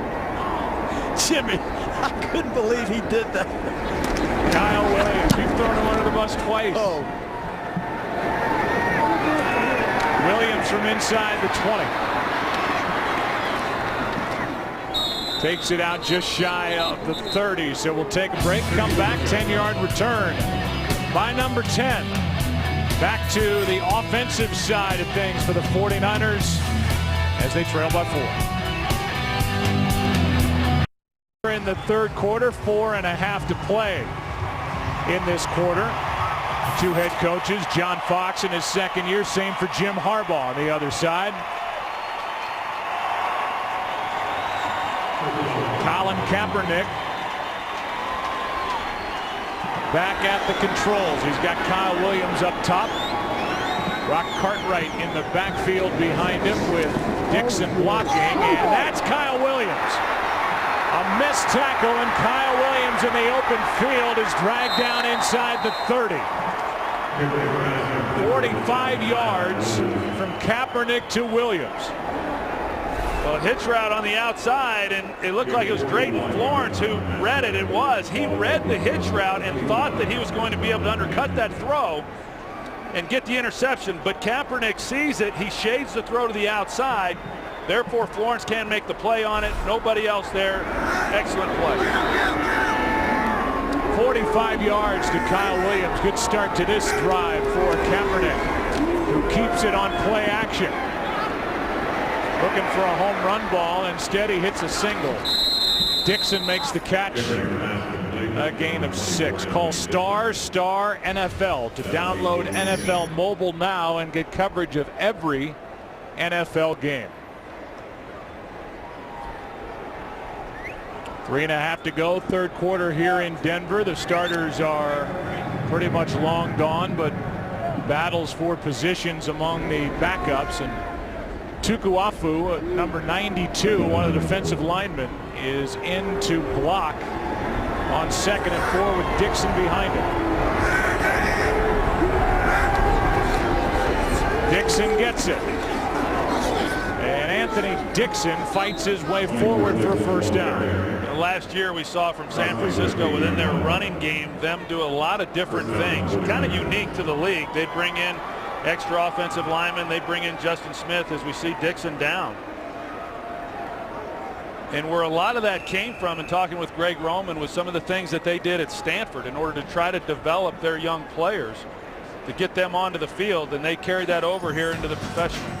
Some with the right arm, right elbow for Anthony Dixon. And look at him. We'll take a break. Dixon, he appears to be okay. He's had a nice game, 52 yards on just 6 carries, has a touchdown. It was a 26-yard run. It's a 4-point game, first down for the 49ers with the ball at the Denver 15. Rock Cartwright now in at tailback for San Francisco, and they'll reset the play clock and wind the game clock with 2.5 to go.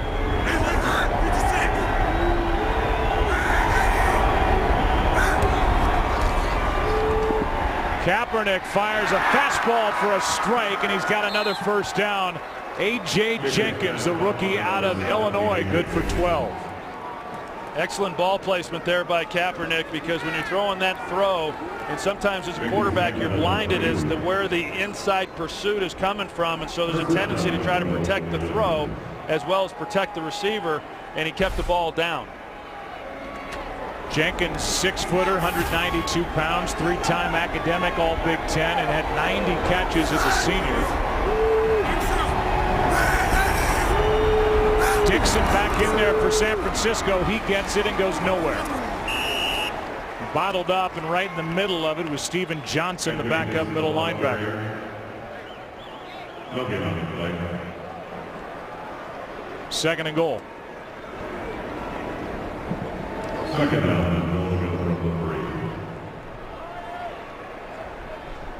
So a chance for this Denver defense to show what they can do near their own end zone, or for Colin Kaepernick and the younger group of 49ers to try and punch it in.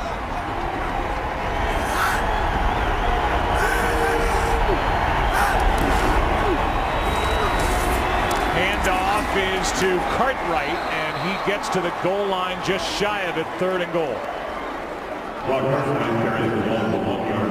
From just inside the 1, 49ers have never led in this game. A lot of times you get down in that situation on second down there. That's a pretty good down to go with play action, but even right here with where the ball is placed inside the 1-yard line. But I would expect the 49ers to still run it. I think that Jim Harbaugh wants to stress, what this team is going to be about. Yeah, if they don't make it here, they probably would go ahead and do it again, run it again. I would. Here's Cartwright, and he goes backward. All right, we'll see. They're going to have time to think about it if they wish. They can let the 3rd quarter expire as we take another look. Well, you see the penetration by the Denver Broncos, and as soon as you get that on the offensive side of the line of scrimmage, then you've got backs that have to try to bounce and find another hole. And things happen so much quicker down there along the goal line that as soon as you have to try to bounce it, it's too late. Go to the 4th quarter. It'll be 4th down and goal for the 49ers when we come back after this from your local Fox station. 4th down for the 49ers. Looks like I was wrong. You are 0 for 1 in the prognostication department. Prognosticating that the 49ers would go. I put it out there, Joe. You did. I did. I put it out there. Troy dared me. I did it. Okay? There's nothing wrong with first guessing. No. Everybody can second guess. 21-yard field goal makes it a 1-point game. Big play on that series is how it began with Colin Kaepernick, a completion to Kyle Williams for 46 yards. And then he did what he does so well in the open field, make guys miss, pick up extra yardage, the punt returner, and he had a rough end to his season last year for the 49ers when he muffed a punt, mishandled another late in that NFC Championship game against the New York Giants. It set up the game-winning field goal. We'll have more on that after the Denver Broncos get the ball back. We've seen Caleb Haney, who was impressive except for one interception. Brock Osweiler. The Broncos also have Adam Weber on their roster, but that's him in the hat. Looks like we'll see more of Osweiler here in the 4th quarter.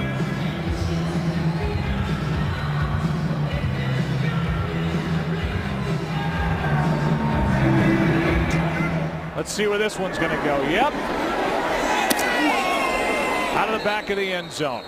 So you think about championship game fumbles. We were talking about Kyle Williams. Ernest Biner, playing for Cleveland, fumbled in '87. The championship game near the goal line against the Broncos. Roger Craig for the 49ers in 1990 against the Giants. And then that rough end of the game. The muff punt, the fumble on the punt return set up the game-winning field goal. And we'll have more on that from Pam Oliver after this play, with Brock Osweiler still at the controls for Denver. That wasn't too pretty, was it? 1st and 15. False start. Offense number 76. 5-yard penalty. Still first. Let's go down to Pam Oliver. Well, Joe, Kyle Williams heard from Roger Craig, and he spoke to Ernest Biner. He said he really appreciated their words, too, because they had been through the exact same fire. He said, though, Pam, I'm a realist. I understand that I have to prove myself all over again. He said, though, I could not have made it through that difficult time had it not been for the total support of my teammates. But he said, I was raised to be mentally tough, and that helped me through that ordeal. Thanks, Pam. Here's Ronnie Hillman, good for 14. I'll tell you, it was disturbing for me to watch all of the criticism. You know, with Twitter now, and everybody has an opportunity to have a voice and to share it. And, you know, I think by and large, those that were so critical of Kyle Williams after that game probably have never laced up a pair of cleats in their life, because anyone who who's put themselves on the field of competition has had things happen to them that have not always been favorable. 2nd and 1, Hillman loses a yard. My last game at Three Rivers Stadium was a playoff game against the San Diego Chargers. Had driven a team down for the go-ahead touchdown. Playing a really good game. Rolled out to the right. Jim Smith threw his hands up in the end zone, wide open. I gunned it to him at the end of the game. Intercepted. Devastation sets in. You boot as you go off the field. And boy, you do get tested.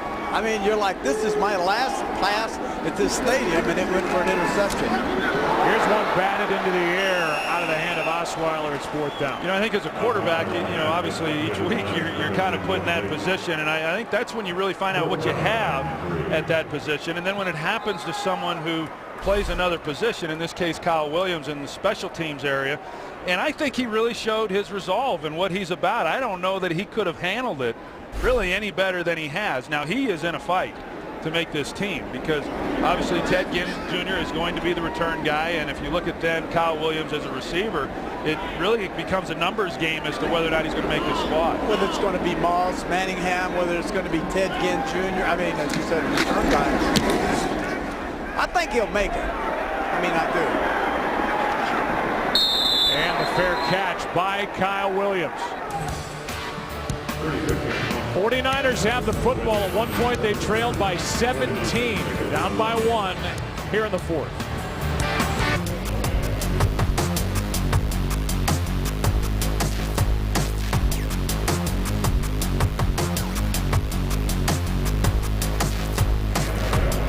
They are inspired down in the truck, and the 49ers have been inspired by the quarterback play of Scott Tolzien, a guy that they picked up off waivers from San Diego last year. He's wearing number 3. He's in at quarterback, and Carlos Rogers, his teammate, calls him Baby Drew Brees. He's not a big guy, but he's got some skill, and he's fighting to make this roster. If he doesn't do it here, he seems like the type that's going to latch on somewhere.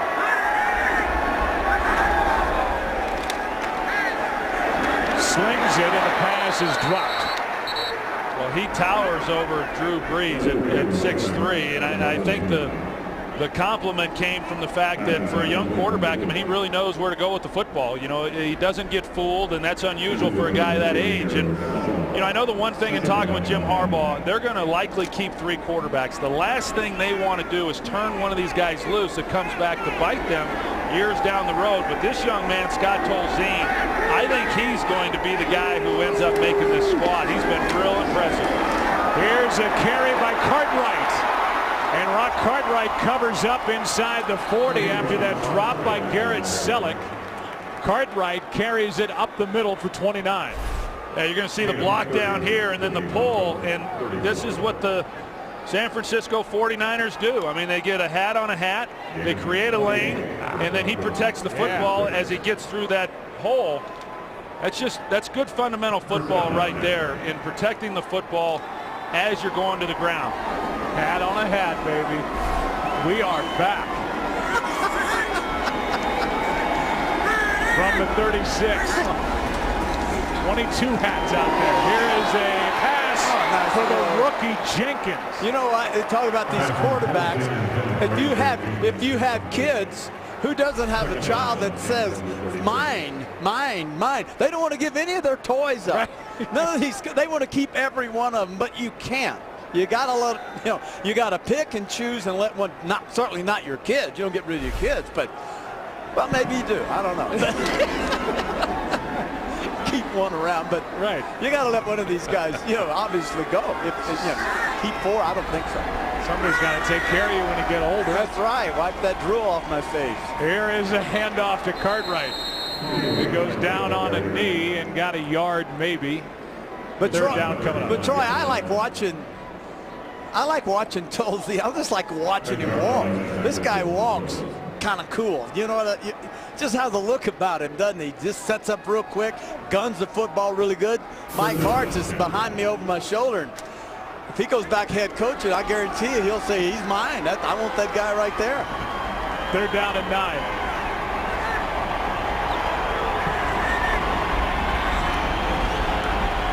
Quick setup and throw, and he fires a strike to Brett Swain. And a former Packer in his second year with the 49ers. Here's another guy that gets overlooked. He was good with the Packers when he got a shot, and he is a big-bodied receiver who can run, and the numbers are against him on this 49er team. Well, the release by Swain was very good. You see, they threw the fade route earlier. We saw to A.J. Jenkins. They didn't hit it, but his release here, Swain, he gave Drayton Florence the impression that he was going to go by him up the field, got him turned, and then created tremendous separation for an easy throw for Tolzien. Handoff is to Dixon, who bounces it, but it's well played. You can obviously see all the 49er fans, there are a lot of tough decisions to be made at a lot of positions. Well, they're quarterback, loaded. wide receiver. Well, exactly. It goes back to a point. I asked this guy a while ago. I said, we had a defensive back drafted in the first round in 1975 named Dave Brown. #1 pick. But we were so good, we couldn't keep him and ended up moving him to Seattle. The guy made All-Pro. Not saying these guys are all pros, but I am saying there's a lot of tough decisions. They're so quality at their depth. Trent Baalke, the GM, has put together a ton of talent. This one is batted down at the line of scrimmage. That was Jeremy Beal who got his hands up. By the way, it was Duke Iheanacho who made that play earlier on Dixon, and it brings up third down and long. You know, Joe, you talk about the talent of this San Francisco team, and because they struggled there for so long, I mean, there's a lot of first-round draft picks. Shoot, there's 3 in the offensive line alone. But there is a lot of talented players on both offense and defense that were high draft picks. Some of those guys came in obviously before this regime, but then they've added to it. I mean, in a relatively short period of time, this team went from a team that a lot of people just laughed at to now being regarded as maybe the most talented and deepest team in the league. Timeout, San Francisco. Talk about NFL.com, your fantasy football legit. Sign up for the official NFL fantasy football game only on NFL.com. Free live scoring, instant video highlights. Go legit. Sign up for free at NFL.com/fantasy. 1-point game. Easily inside field goal range are the 49ers, who have not led in this game. Be a 39-yard try from here, but Tolzien has bigger and better ideas. On third down and a long 10. Now he'll run and won't get very far. Ball comes out. It is a live ball, and we'll see who gets on top. Remember, if it's ruled a turnover, they will review it to see if that ball came out before the knee or some other body part was down by Tolzien. Let's take a look here. Well, it definitely came out before the knee hit the ground. Elbow as well.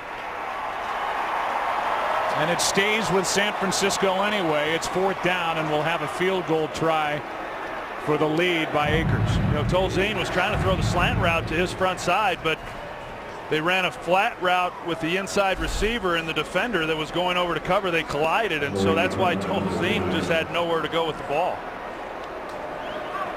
32-yard try by Akers, a chip shot by his standards. And as we said, and it's worth repeating, and I'm sure we'll say it week 1 when they're at Green Bay, this guy kicked 44 field goals last year. An NFL record, and now before the snap, whistles stop play, no kick.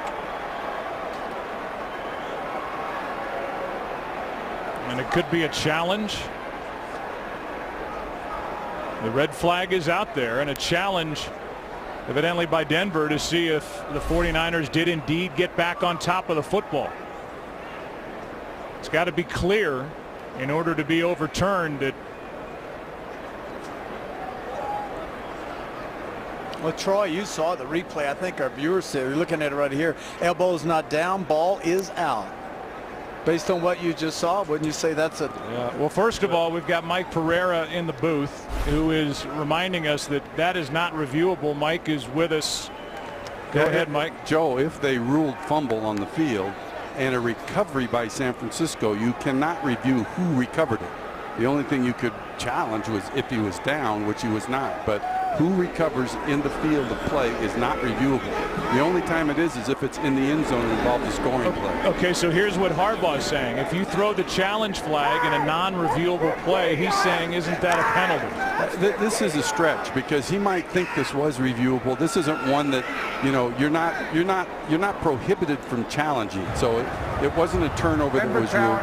When they were not eligible to challenge, that is a 15-yard penalty for unsportsmanlike conduct. Very good. So they got that right. So you are not. That's not a reviewable play. But so we've seen many times where an official will come over and say, "Hey, coach, that's not reviewable." Yeah, usually in this situation you don't charge the coach, you know, because it is not like it is a play where he was out of timeouts, you know, or he was out of challenges, you know, or it was a scoring play that was ruled. Any other situation like this, they're usually pretty lenient, and I am a little bit surprised they would actually hit him with the penalty on this one. So it gives Tolzien another chance at it with a 1st and goal inside the 10, the ball at the 7. And so a challenge attempt by John Fox on a play that was not challengeable.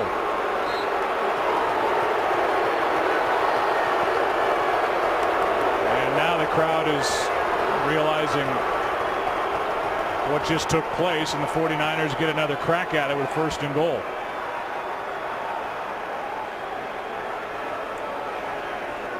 More conversation along the sideline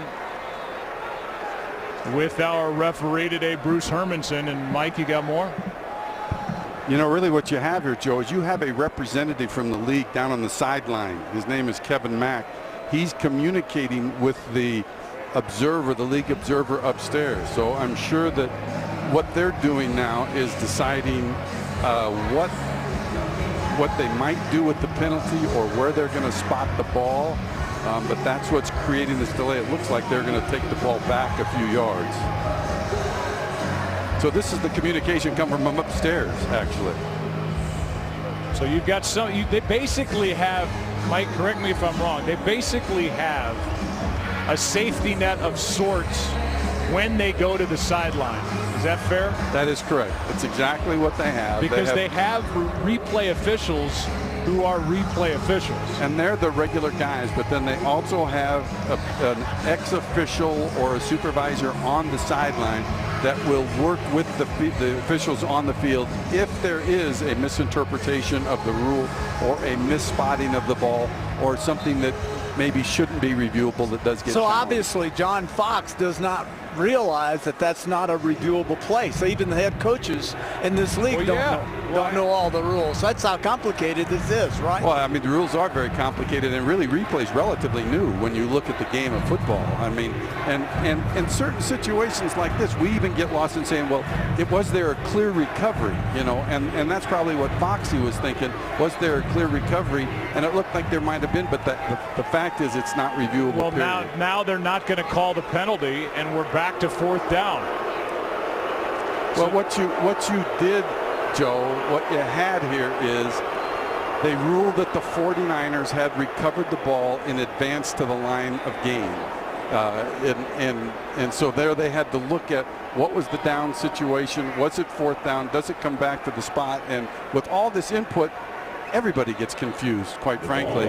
And that's the situation that is so tough with what we're going through right now, is the rules and the interpretation really involving people that haven't been involved with these rules before. So we're back to where we were before, which is a 32-yard try by Akers for the first 49er lead of the game. And they're on top by 2. Okay. Denver will get it back. Down by a couple here at home. Play in Denver. Jeremiah Johnson will wait for the kickoff.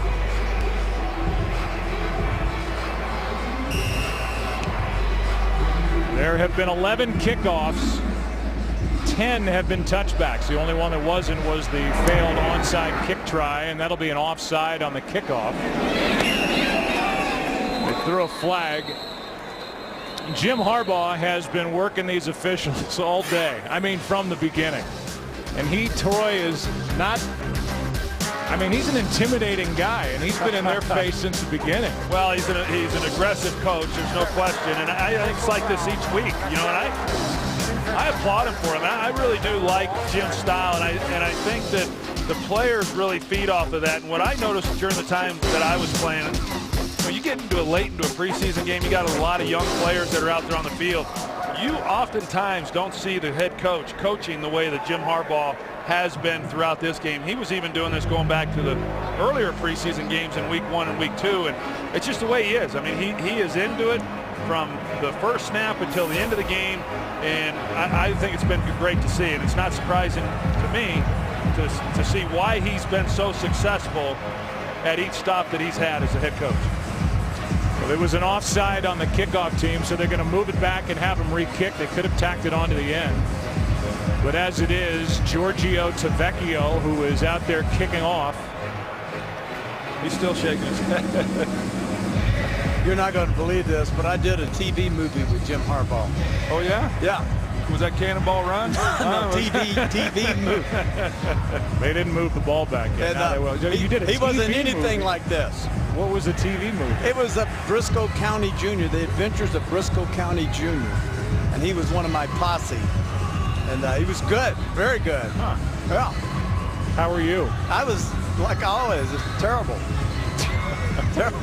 You were one of my, before I got to know you, you were one of my favorites in Cannonball Run. Oh, thank you. You and Mel Tillis. Klecko was in that with you. Here is a line drive kick, and it will end up back at the 20. Jeremiah Johnson waiting for it. He takes a knee. College football coming to Fox. Aaron Andrews, Eddie George, Joey Harrington get you ready for kickoff for the Fox College Saturday pregame. Then Heisman Trophy frontrunner Matt Barkley and #1 ranked USC take their first step on what they hope will be a road to the national championship as they take on Hawaii. Premiere of Fox College football is Saturday at 7 Eastern, 4 p.m. Pacific. So Saturday night, Fox now is where you come for college football. And that's that opening matchup, USC Hawaii. Osweiler hits Caldwell, who drops it.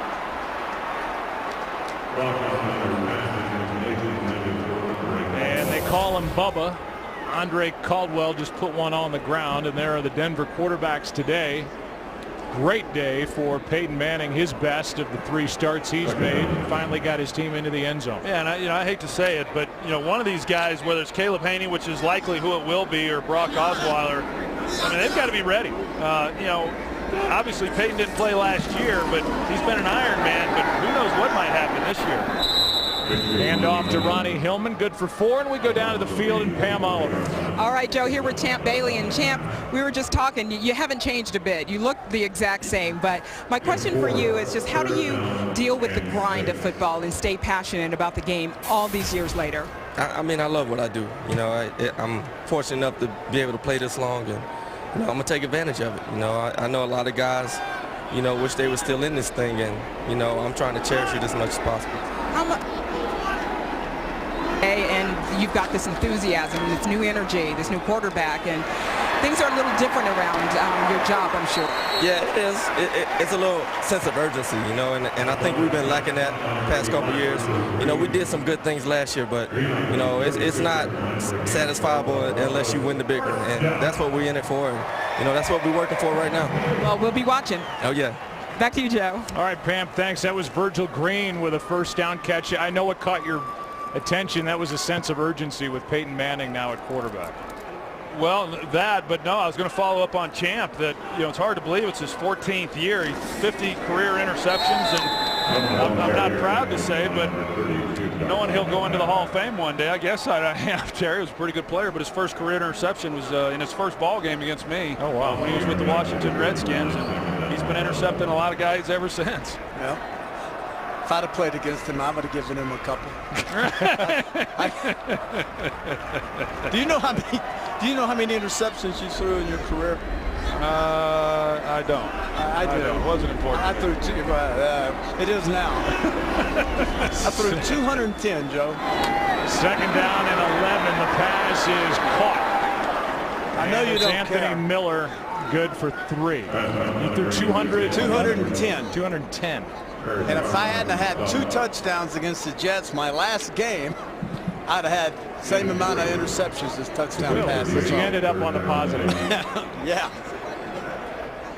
Well, what I was referring to, Troy, was the sense of urgency, and there has to be with Peyton Manning on a 1-year deal, and he's 36 years old. It's time for them to win right now. Well, yeah, and I think there's got to be some urgency with these backup quarterbacks. Yeah, they're going to have to develop quick. Here's Osweiler, one of the guys, and he goes head first. Good enough, it looks like, and it is for first down. But that's one of the things, Joe, that I asked Peyton the other day was, sometimes when you're young, you don't really realize how urgent things are, and then when you're as old as Peyton is, and now you come to a new team, the expectations are high, and I know there's a lot of urgency with Peyton Manning because he wants to fulfill all those expectations. And I said, hey, if you had to impress upon these guys, these young players, how important this is, and he said, he really hasn't. He likes this team. He said they're young, yes, but they have worked exceptionally hard. But I would come to you and say, Troy, do you think that San Francisco's challenging the spot of the ball on the previous play.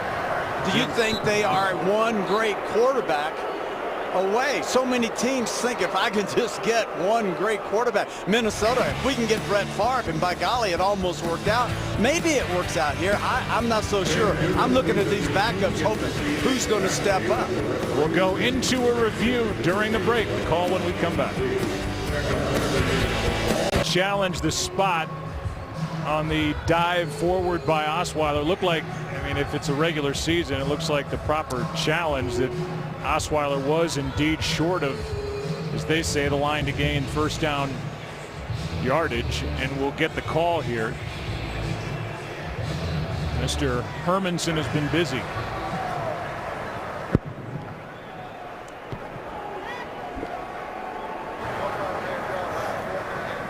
After further review, the ball carrier's knee was down prior to reaching the first down.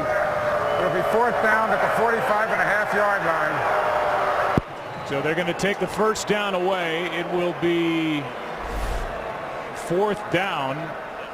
And you can see how short he was of that yellow unofficial line we put on the screen. But They're going to move the chains back. By the way, the delay allowed Ed Svita, our statistician here in the booth, to look up 141 career interceptions for you, Troy Aikman, compared to Terry's 210. Yeah. What do we make of that? Congratulations. Yeah. I always knew you were better than me. I don't mind admitting it, though. A lot of people just have a hard time saying you're better than me. Troy was better than me. I can name. If they ever get to where they've got too many guys. It's fourth down here. Wait, I want to hear where that sentence was going to end. Now, penalty flags as a player was on the field and trying to get off, and if it's against San Francisco, timeout. Instead, they're going to get a timeout. San Francisco. Their second charge timeout. They're going to pick up the flag. That doesn't make John Fox happy, but they granted them a timeout even with a flag on the field. Trying to get one of the defensive backs off the field. That was Anthony Mosley, a rookie free agent out of Kentucky, but they granted the timeout. So good, bro. This might be the most intensely coached preseason game that I've ever seen. How about this down? It's one of the greatest downs. Coming up on the DirecTV postgame show, Pam Oliver will have an interview. We'll have a play of the game and say so long from Denver. We'll all at Fox gear up for the opener in 2 Sundays on the 9th. Troy, Pam, and I will be in Lambeau, Green Bay for the 49ers. Here is a toss to Jeremiah Johnson. He's doing all he can, but he's knocked down short of first down yardage. He lost 3 on the play. Trent Robinson there, and the 49ers will take over as the ball is turned over on downs. Deontay Purvis is the one that forced Jeremiah Johnson to start running backward. Yeah, and initially when he traversed and started working back this way, it looked like he might get enough blocks to pick up the first down, but that's, well, you see that in high school, you see it occasionally in college. It's rare that you ever see a guy traverse like that and get anything out of it because of the speed of these defensive players. You saw DeMarcus Dobbs there as well. He wears number 40. He is a throwback. He's a two-way player.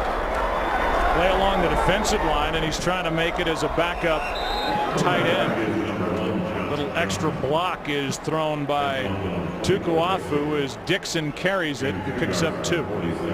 Josh Johnson now has taken over at quarterback, and that's the battle between Tolzien and Josh Johnson, who Jim Harbaugh had at the University of San Diego.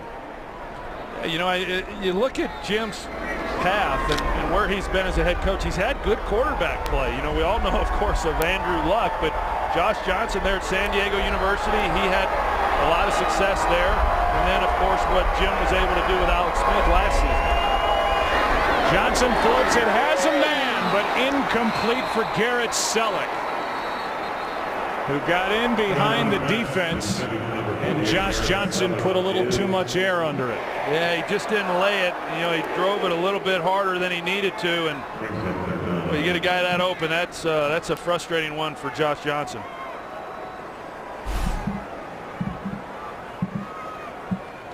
So now 3rd down and 8.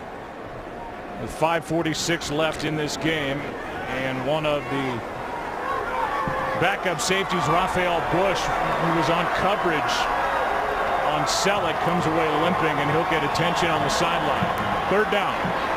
Johnson going to run, and Josh picks up a fresh set of downs. He needed 8, got 9, and went around Nate Irving in the process.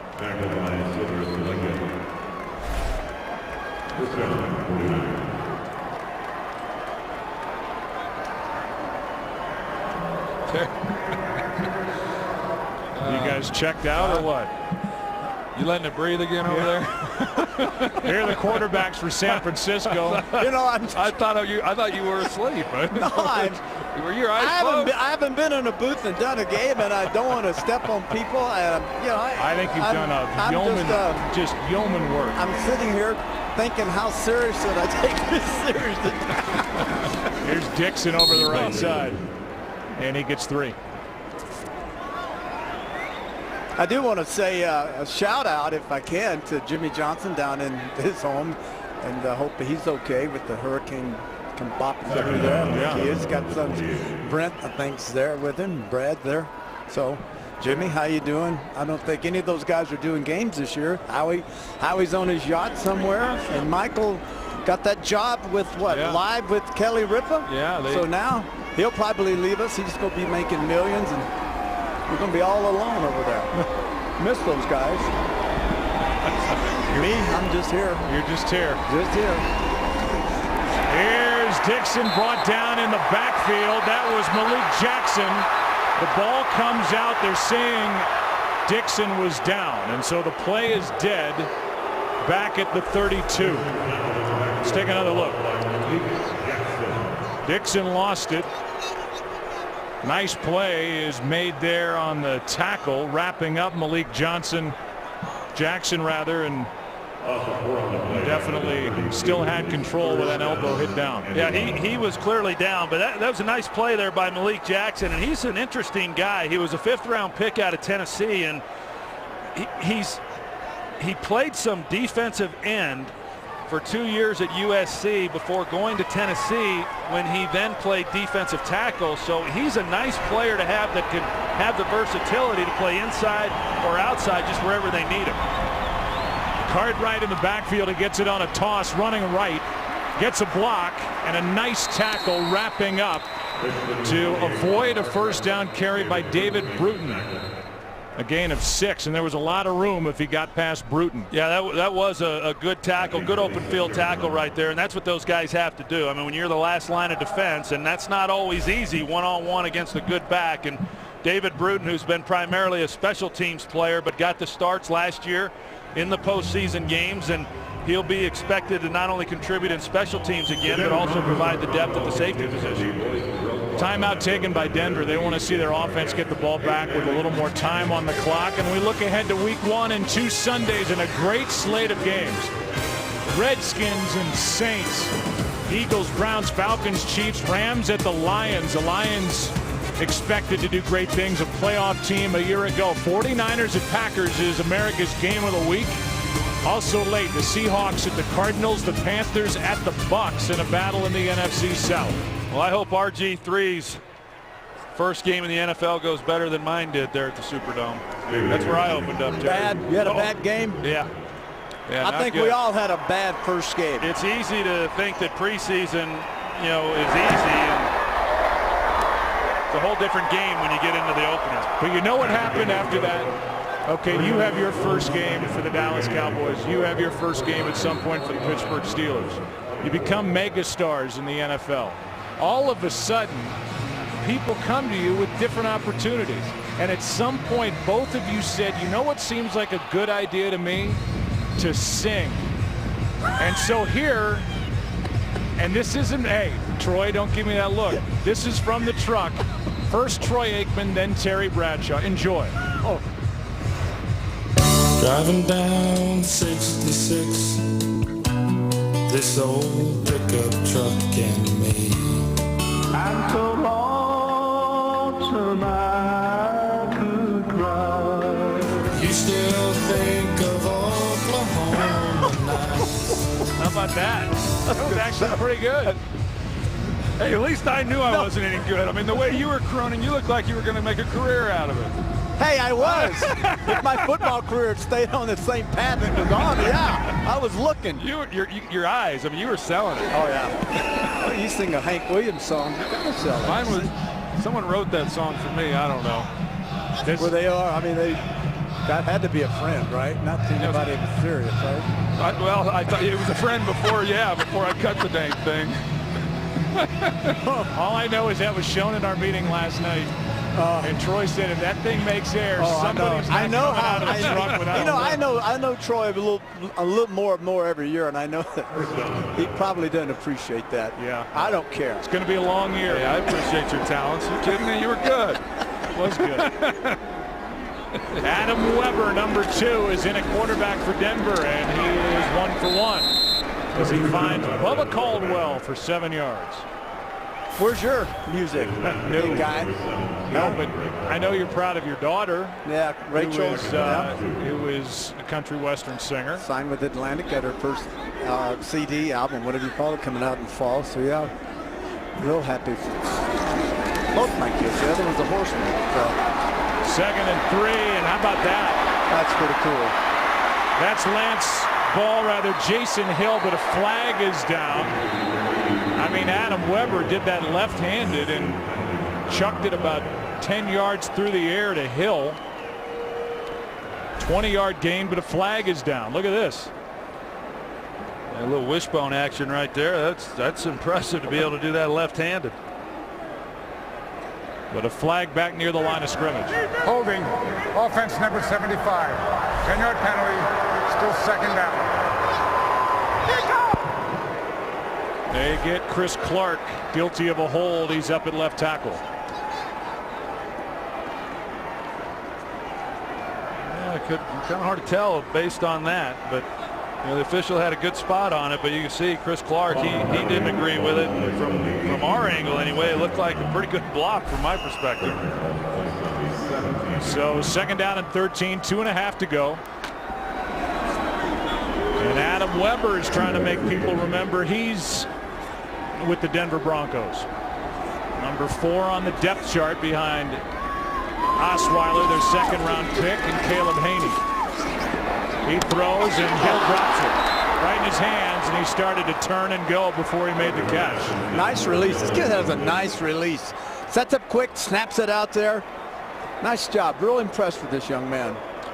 First-year player out of Minnesota. He was around and on the practice squad last year. 6'3", 210. Came into the league as a college free agent last year.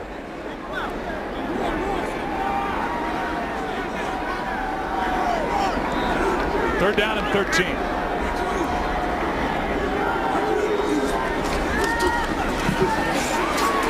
Weber goes down in the arms of Kenny Rowe. And a loss on the sack of 8. It's 4th down.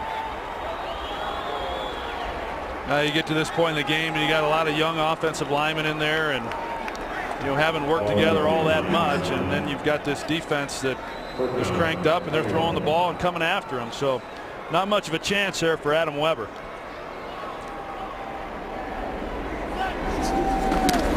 This will take us to the 2-minute warning. On the return, Kyle Williams sheds one tackler and does not go down easily. Nate Irving on the stop, 15-yard return, and under 2 to play. We'll come back and wrap up our day with Terry and Troy right after this.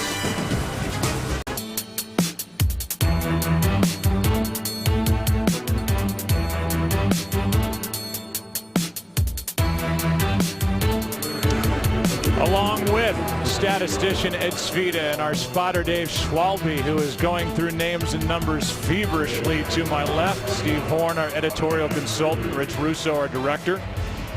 Richie Zients, our producer. And I'm assuming, although I didn't see him, Colby Bourgeois is down there at the controls as technical director. There's 1:50 left.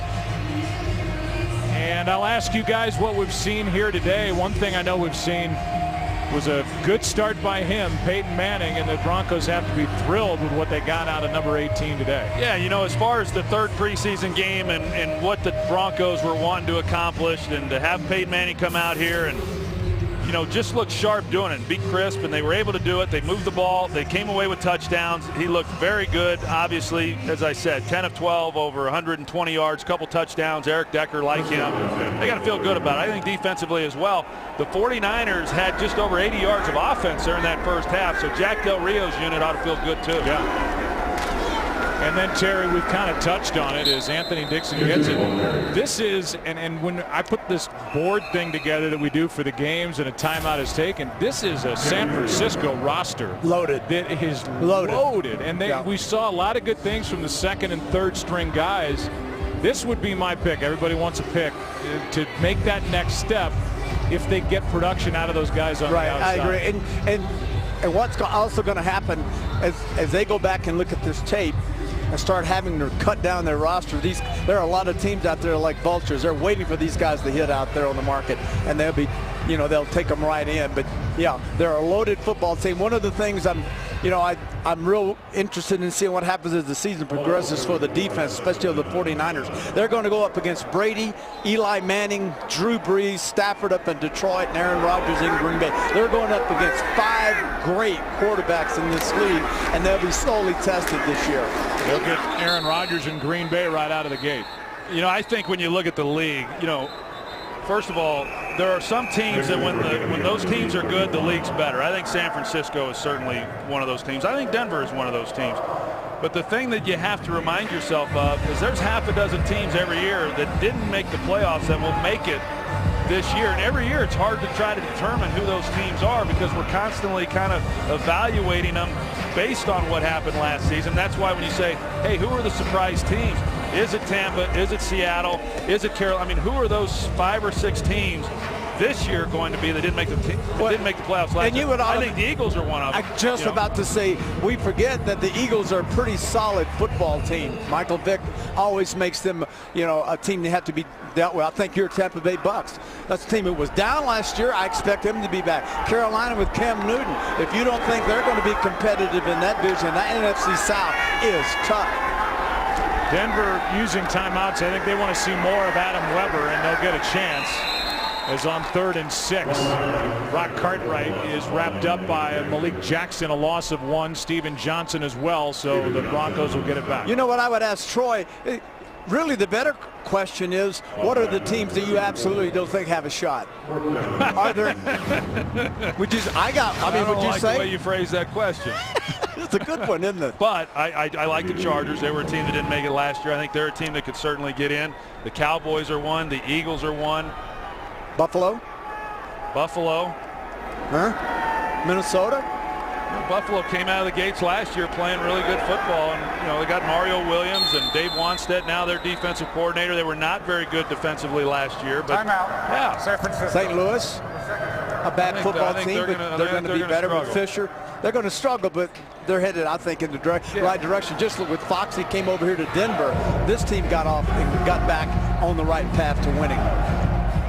Timeout taken by San Francisco with the play clock winding down. I said some of the names, but we'll get them all. And the associate directors are Jake Jolibet, Rich Gross, broadcast associates Bentley Elliott, Alex Olson, technical producers Dave Hill. Audio mixer is our buddy, the best in the biz, Fred Aldis. Studio show produced by Bill Richards, and a lot of the aforementioned names will take a weekend off and then head to Lambeau in Green Bay, Wisconsin for week 1 with the 49ers and the Packers in a great late day matchup on the first Sunday of the regular season here on Fox. Andy Lee will punt it. Willis waits for it. And he bobbles it, hauls it in, and then tries a lateral, and almost going across his own goal line for a couple of points was Tony Carter. And so now, wanting to see more of Adam Weber, they're going to get it at their 1. That was not pretty. It didn't start off good, and it certainly didn't end very good. Looked like he might have been down anyway, but no, he's down. But they still allowed the lateral. They're going to move it back to the 1. And with 39 seconds left, we need to get John Elway and have the drive starting at the 1. Where's Marty Schottenheimer and the Cleveland Browns? That would be the drive of all preseasons, wouldn't it? It would be unbelievable. Yeah. The stuff that legends are made of. Weber hits Johnson out of the backfield, and that gives him a little breathing room. What about him? I mean, you talk about a late game superstar. He was amazing. He was unbelievable. He was amazing. You can't coach it. It's just, his DNA. He did it time and time and time again. And it's unquestionable. I don't think we've ever seen anyone quite like John Elway, especially in the last 2 minutes of a football game. I think you look at what he's done here in Denver, taking over as the vice president of football operations. He's made his mark in a short period of time there as well. And when you look at the raw stats with the incomplete pass, Elway is number 2 on the all-time wins list. He's one better than Marino in that category. He's well behind Favre. And as we mentioned earlier, he just brought aboard as the president of this team and the head of football operations, the guy who's number 4 on the all-time wins list among quarterbacks, and that's Peyton Manning, who will line it up and get it going against Pittsburgh week 1. It's going to be a tough schedule for the Broncos here in 2012. On 3rd down, Adam Weber completes to Jeremiah Johnson for a first down with 22 seconds remaining. There's a lot of times, going back to John Elway, when you've got a former player who steps into the role that John has. I think a lot of people forget that he spent 8 years running the Orange Crush in arena football. I think that gave him a lot of experience and, on-the-job training. But, having spent a lot of time around John and then having competed against him, smart guy, obviously, and you just knew that, football was going to be in his future, and whatever role he decided to take, he was going to make it work, and he's committed himself. It's hard for a lot of former players to commit the time like he is here in Denver. Here's Jeremiah Johnson again. He and Adam Weber hooking up, and that might end today. No timeouts remaining, and these third stringers trying to get one more crack at it. And they will. 5 seconds left. Saw a shot of Pat Bowlen in his 29th season as owner here in Denver. This organization's made 5 Super Bowl appearances, second most in the NFL since Bowlen took over in 1984. Elway winning twice. And Peyton Manning, who by the way worked out away from the spotlight here in the Denver area with former quarterback at Tennessee Todd Helton at the Colorado Rockies facility, building his arm strength back up, is in the fold, signing in March. And watching as this one is dropped to end the day. Andre Caldwell couldn't haul it in. Take a break, come back. You're not finished yet. Don't take off your headset, Terry Bradshaw. He's leaving the booth. Get him back here. Troy Aikman, Terry, we'll all be back. Pam with an interview on the DirecTV postgame show.